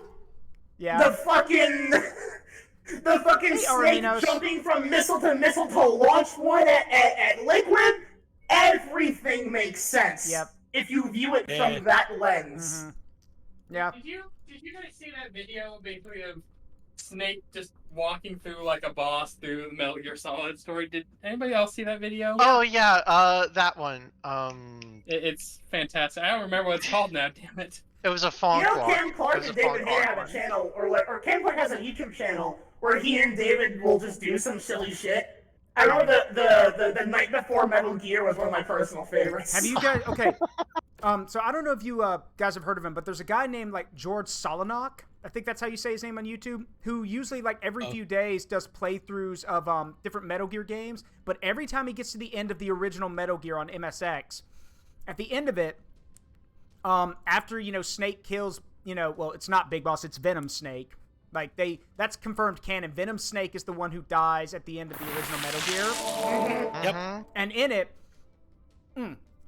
it was a comic, and then someone turned it into a Source Filmmaker thing where it's like Venom Snake wakes up, he's like, what happened? And he's like, oh, I remember. And then he gets a call from Big Boss, hello, Ahab, Ishmael, you really kept me waiting. And it's like, it's a conversation between the two of them that literally talks about how Metal Gear's been destroyed, the base has been it's literally called Last Day in Outer Heaven. And it's literally about what happens to Venom Snake. And at the end of it, because Big Boss asked him, he's like, are you sure you can't escape? Positive. I can't feel anything in my lower body. No amount of dioxin's gonna get me up now. And then right at the end, before Venom Snake dies, like he's smoking a cigar, and in the comic, you only see, like, a vague outline, but in the Source Filmmaker, they actually show who it is. You hear a familiar song, and then you hear, so, you've come to take me away then, huh? Okay. And Quiet literally comes to take him, to take him home, basically. Like, and he dies, and his cigar falls out of his mouth. And, like, it's crazy because while he and Big Boss are talking, he's listening to his MP3 player, and then right when he and Big Boss are done, he turns it off, so it's really quiet. But George plays that every time because that's how he imagines what's happening as you escape, basically. And yeah, that's basically, yeah. And a lot of people are like, because it's really fucking sad, because people don't understand. Venom Snake, literally, his job is literally to die. That is literally his, that little comic and then that source filmmaker thing and the lore of the games basically sets up that Venom Snake's one responsibility, his one end goal is to die, because he's meant to pretend to be Big Boss. So if he dies, mission accomplished. So and even Big Boss tells him, he goes as long as there is a man named Big Boss, there will always be soldiers who will be fighting for soldiers to have a place to live. Your sacrifice will not be forgotten. I'm like, yeah, boss, thanks for telling the man that. He's just about to fucking die. I'm sure he appreciates hearing that. I also just really like the idea that game went so hard on the ending of, this series could not exist without all of you, but at the same time, fuck you. Yeah. That's how that comes off, where it's you were the Big Boss all along! Yeah. And it's oh, wait a minute, hold on. Yeah. Or you realize halfway through that realization, it's oh, well, are you saying that we kept the series necrotic for no good reason and kind of yes. Yes. Never let it go unheard that Kojima did not want to make any more Metal Gear games after MGS1. And you can very clearly see that in how stupid MGS2 was. Not just one, but Metal Gear was supposed to be just a single game. Mm-hmm. Well, no, but at the same time, MGS1 still took itself seriously enough that it was believable. Everything after 1 was fucking batshit. Yeah. Yes, the idea of I didn't say solid. Here's a funny Russian man. I know that, but MGS1 was the one he did want to do. He did do that of his own accord, mostly. Yeah. Everything after that was him being coerced by Konami because it was popular. They wanted more. Yeah. Everyone wanted more. Yep. Which is also one of the reasons why I choose to ignore MGS4. Yeah. I'm sorry, but no, Snake deserves to live happily. Fuck that fucking rapid aging shit. Get that out of here. I'm going to interrupt and post something in non-speakers. I don't know whether I should or not, but I blew snot when I saw it. Oh boy. Oh. Let's see, what have you done? Oh, Jesus Christ. Oh, God. Fuck you, that's awful. It is. Hold on a minute. Hold on. I have to do it. You understand this, yes? Yeah, go ahead. Alright, hold on. Rise and shine, Mr. Freeman. Bigger. Not to imply that you've been sleeping on the job. Alright, here we go. Christian, Mr. Andrew Tate. I bet you're wondering why I bailed you out. You see, I'm bringing together a team. Oh God. Now you kind of slipped from G-Man into a little bit of William Shatner there. To be perfectly fair, though, that's how he comes off. That's because I've never played a Half-Life game. I've never heard him talk. Yeah. You've now shine, Mr. Freeman. Rise and shine. So you've now put in my head. You've now put in my head G-Man voiced by William Shatner. Oh God, no! To be perfectly honest, though, would that be bad? Because it comes off as ominous. The pauses emphasize what he's saying. Well, that's true, but no, that's true. Process. Yeah, and the thing about G-Man is that everything that G-Man says is just has some kind of like something's off. Get that? Well, he's a extraterrestrial being. Yeah. Like the dude is basically, he talks like that. Yeah. Because he doesn't quite, not just English, he doesn't quite understand how to form human verbiage in general. Time to choose, Mr. Freeman. Well, it looks like we won't be working together. no regrets, Mr. Freeman. No regrets. Or the one that's canon, excellent, Mr. Freeman. Wonderful. I will see you up ahead. It's a... Right. The G-Man is ominous just from the way he acts and the way he talks. Hold on, I'm gonna send you all a very cursed video. Anyway, Modular, we don't even know. Ferrus, ready up. Yeah. We don't even know what group he represents. He's a businessman. He's a businessman at the end of the day. Yeah. What the fuck, Nile? No, you need to hear it though, because this video is rent-free in my head. So whenever you hear me go, you're now gonna be thinking of this. Enjoy. I hate it. Stop. You need Nile, me. Stop. I hate it. Nile, why would you do this? I hate it. There is not a big enough shotgun in the world. No. It should be What? It should also noises? be. It should also be noted that the original G-Man's actor, I don't think he's dead, but I don't think he does stuff anymore because the current G-Man is voiced by someone else. So Yeah. But I don't know, maybe he did retire. Fun fact: G-Man actually showed up to accept the award for Half Like Alex at the VGAs one year. I have no HUD. What do you mean you have no HUD? I mean I have no HUD. So no HUD? So no HUD? So no HUD? Actually, if I may, Zaruk, I just looked it up. That's not correct. The G-Man has always been voiced by Michael Shapiro, apparently. Really? But his voice sounds so Michael Shapiro? Yeah, his no, different. Not related. Not related to the man. I was gonna say, I hope he's not related to that certain man. No relation to the man who can't please his wife. No relation. No relation. I mean, I thought Nile would be more interested in his sister, really. Who's his? Who's Michael Shapiro's sister? No, the other Shapiro. Oh, who's his sister?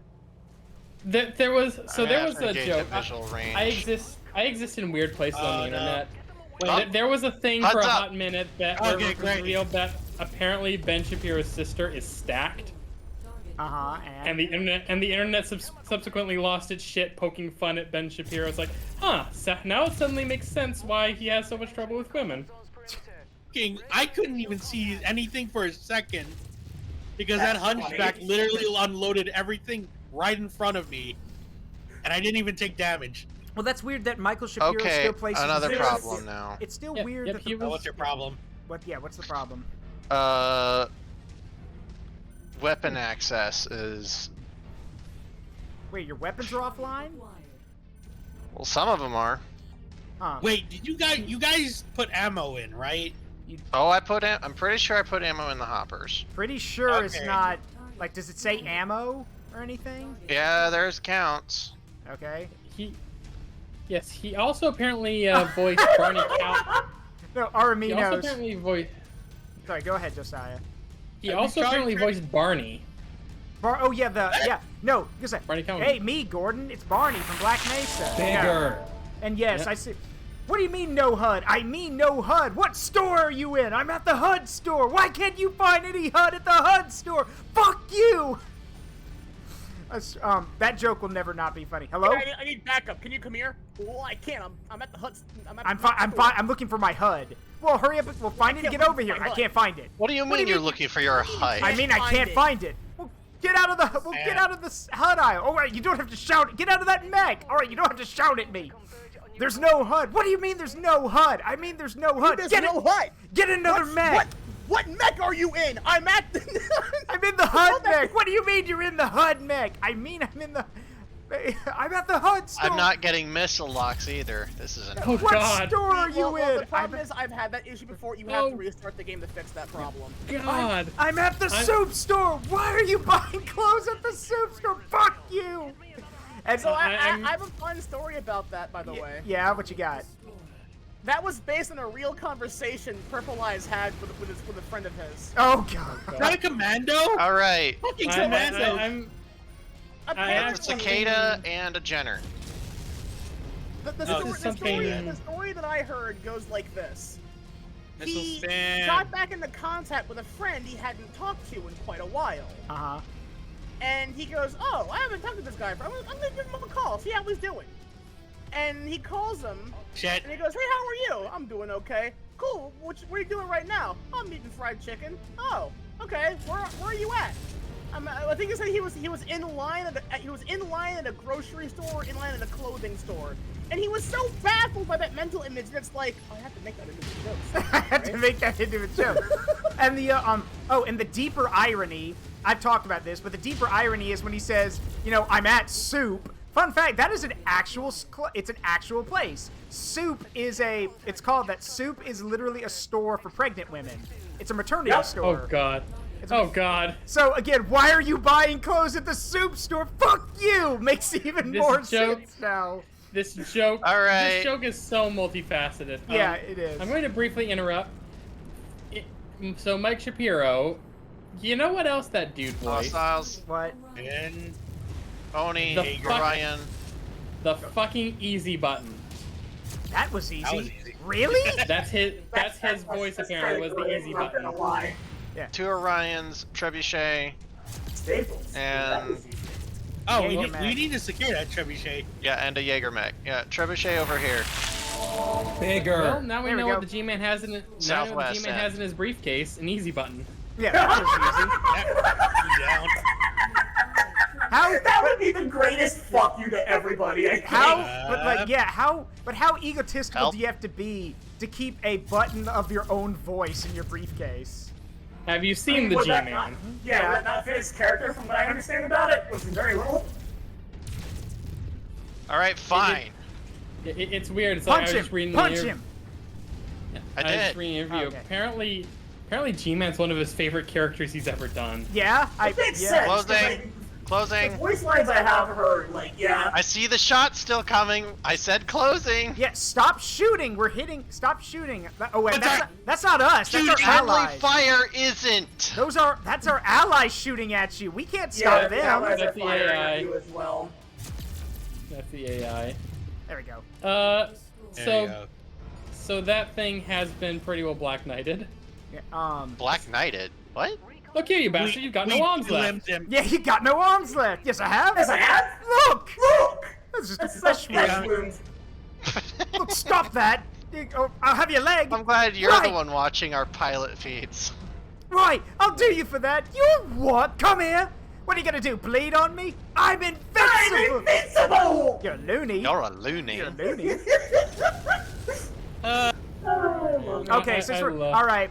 Since we're Grasshopper, Marauder. Yeah, as we're joking about Monty Python, I have to mention this joke again. For those who have seen, because I always mention this joke, for those who have seen Life of Brian, everyone knows about Pontius Pilate and his very thick way of pronouncing words. Jewish rapscallion. So, funny thing about that. So that entire scene is hilarious. Duh, the biggest dickest scene. The funny thing is, there are some guys with nothing better to do with their time, I guess, who speak Latin fluently and went and translated that entire scene into Latin. And it's here's a useless piece of information. I have to see that. Bigger. If you want to say biggest dickus in Latin, you say erectus mundo. That is how you say Who's still firing at me? Yeah. That tank was a dumbass who walked in front of my leg and got stepped on, idiot. I'm not Jewish, I'm a Roman. A woman? No, Roman. Strike him, Centurion, very roughly. Throw him to the floor. Throw him to the floor. What was that, sir? Throw him to the floor, sir. What? Throw him to the floor. Throw him to the floor. Oh, yes. Throw him to the floor, please. Yeah, I love his list. His list is my favorite part about his character.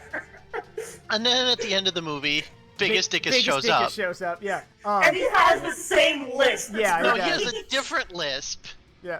No, he had the same one. No, for him it was S's are pronounced. I just love it. So you get it's like we have no Samuel or. I also want to put it out there. like I'm sure people probably already know this, but like one of my other favorite details about that entire scene was that a lot of the extras who eventually broke out laughing were told, like, they had like 7 or 8 takes for that entire fucking scene. They had many tries. Yeah. Because everyone kept laughing out of nowhere, which is fair. So the staff said, all right, look, you guys are either going to hold in your laughter or you're not going to get paid. Yeah. Yep. But they got paid anyway because they wanted to make that scene a lot funnier than it was, and it turns out it's funnier if they're trying their damnedest to not laugh. And it's also when it makes a lot more sense when you realize it's like that scene went on longer than it should have because the guy playing Caesar was going out of his way to fuck with them by getting in their faces and teasing them with the name and everything. Yeah, and it's also and it should also be known again that when he finally says he has a wife, you know, the wife's name of Incontinentia buttocks, which means incontinence poop joke. Yeah. That was the prior name they chose for the friend of his, which is why they lost their shit. Yeah. Because they were not expecting that. It should also be noted that in that scene when the first soldier laughs, he goes, wait till biggest dick is his of this. And the guy starts laughing. He's like, right? Take him away. Well, no, sir. No, I wouldn't fighting wild animals within the week. That was unscripted. That was literally to get him off the stage because he was laughing. So then, and then later, he goes, what about you? Do you find it visible? That guy he gets in the face with, you can actually see Pilot's actor actually crack a smile because even he's like, fuck, I gotta hold it together, man, because if I don't do it, trying his best and to then not lose it too. Yeah, and then when he goes to the guys, he has a wife, you know. You see one of the soldiers like, oh no, you can see it in his face. He just gets this look of just, oh shit. Yeah. You know, and the face he's making is like, I know exactly what I'm doing. I'm gonna mess with them. Yeah. Real good with this one. Yeah, he goes, all right, ready for the reinvite. Yeah, and that's what he goes, she's called Incontinentia, and everyone's quiet. Because they're like, who? He goes, Incontinentia buttock. Shut up! Like, the bit where Pilot goes, shut up! That was unscripted. He was literally just like, shut up!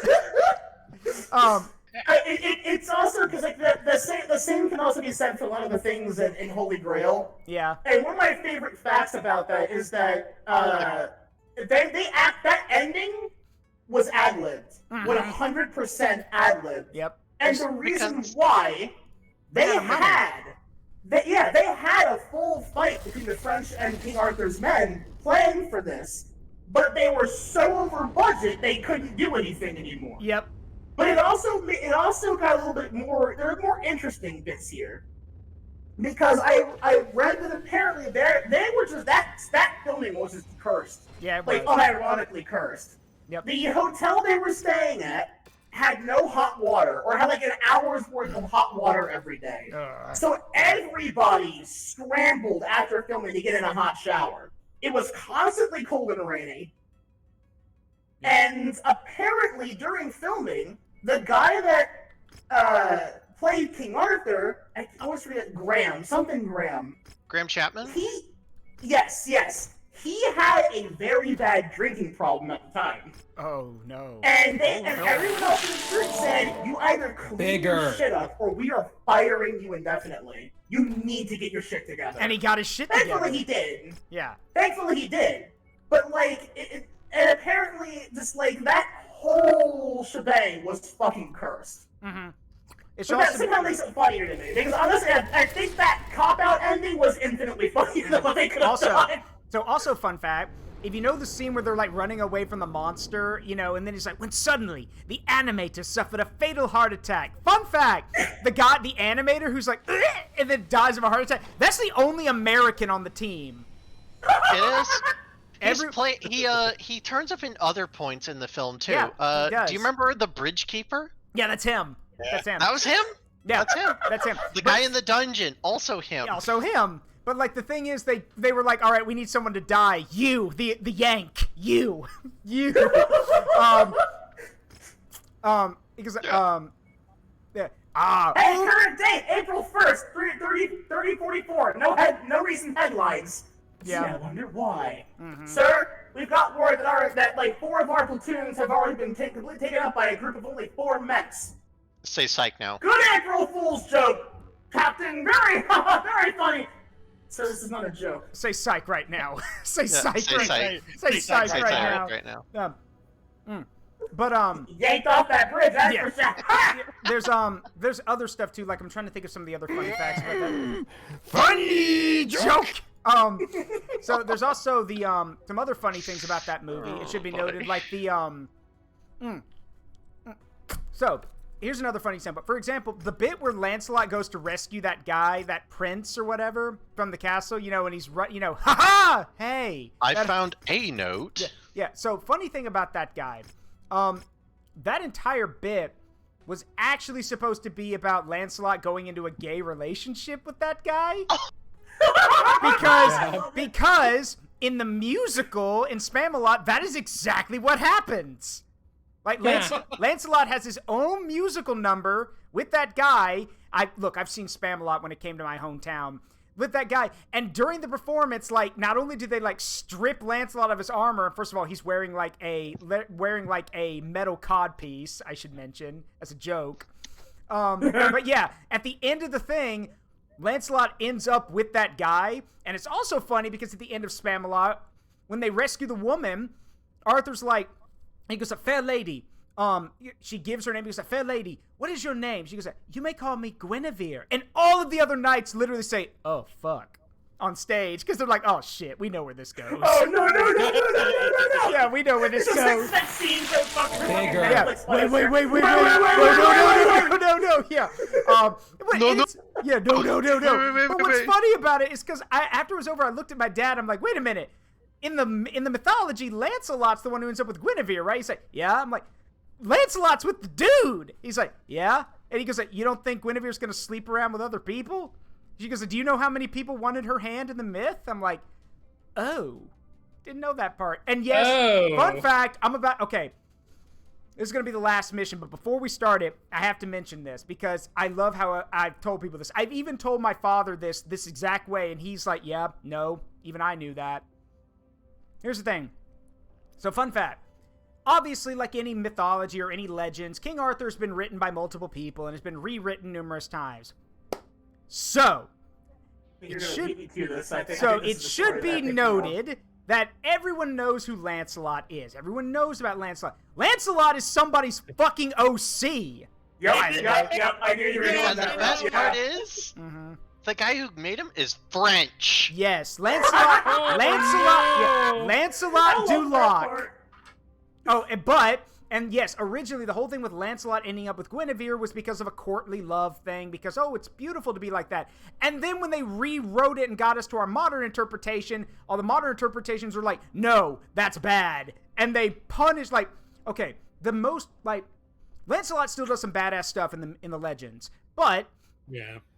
In the modern the thing to remember is Guinevere is Arthur's wife. Yes, that is the important part. But it's also noted that in the modern legends, once everything starts happening, the later parts of the myths the legends go out of their way to show Lancelot is horrible and that Galahad is the cool guy. Because Galahad's the holy one, the pure one, not Lancelot. In fact, Lancelot never even gets to see the Holy Grail. Lancelot tries to see the Holy Grail, and then a holy fireball hits him in the face and knocks him out for 3 weeks. So, because even God was like, no, motherfucker, you don't get to look at this. Yeah, and then just knocked him out. I had to do that because of the face joke. Yeah. There are only 2 people that have actually seen the Holy Grail, and one was just by accident. Yeah. And yes, and that is one of the reasons why in Fate, one of the their Berserker Lancelot is a thing, because he's not really he fucking hates Arthur. Is that you? So Lancelot, is that you? No. Bigger. Yeah, because it's good to see you, old friend, but. Why are you wearing the Berserker? Fuck you, Arthur! No, your White Knight faggotry! Sir Lancelot! Oh no, we gotta no. Oh, you're gonna get it. Yeah, he doesn't know. Get it, Ferrus. I'll show it to Nile. We'll show it to Nile before we end the stream. But No. Josiah doesn't know. He's not seen it. But someone. I don't anime. I don't anime. So it's a parody. Yeah, well, Ferrus, get it. You find it. Yeah, he goes, I see anything. Okay, wait, here, I'll that must be his noble phantasm. Anything he grabs becomes metal as fuck. No, you moron! He goes, my weapon is my noble phantasm. He goes, what? Okay, apologies, but this is exactly what it said in the parody. He goes, when I grab my cock, it becomes my noble phantasm, and my powers become what is it? It's a I don't know. Because it's well, let's just say it's very dirty what he says, and you get the Sir Lancelot, like Arthur like strains her voice. He goes, that's true. You've seen it. You know it's true. Then he looks up at, what's his name, Gilgamesh. What, faggot? Well, that's just rude. That's what that is. And Gilgamesh Gilgamesh. Gilgamesh honestly kind of fits that description sometimes.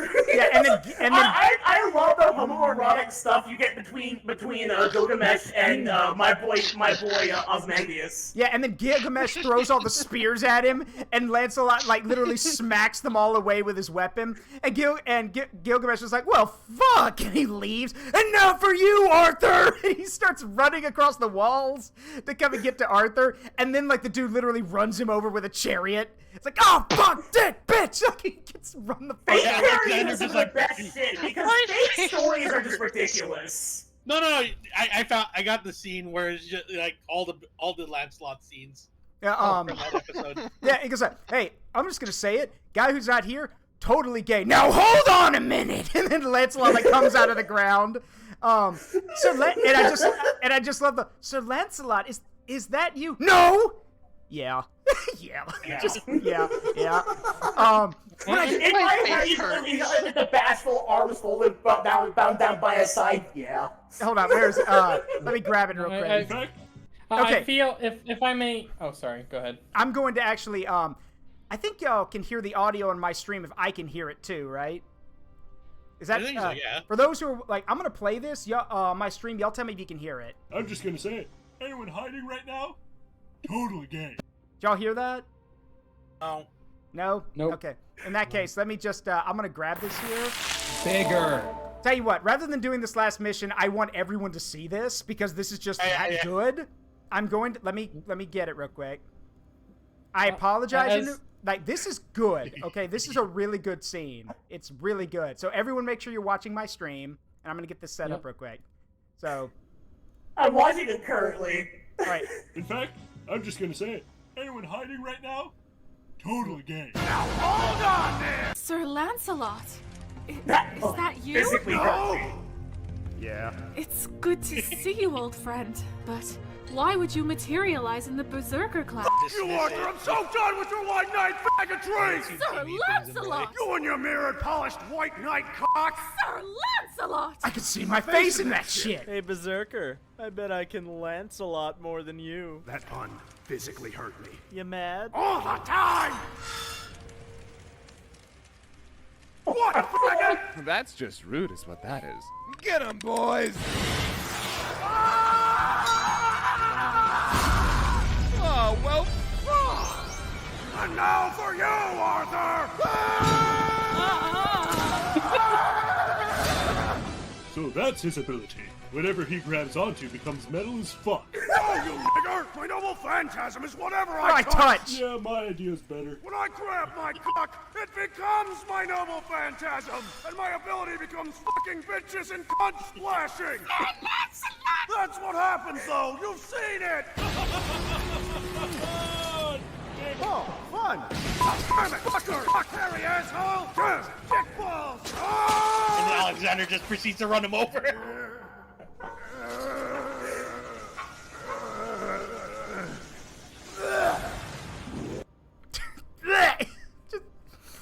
Oh, yeah.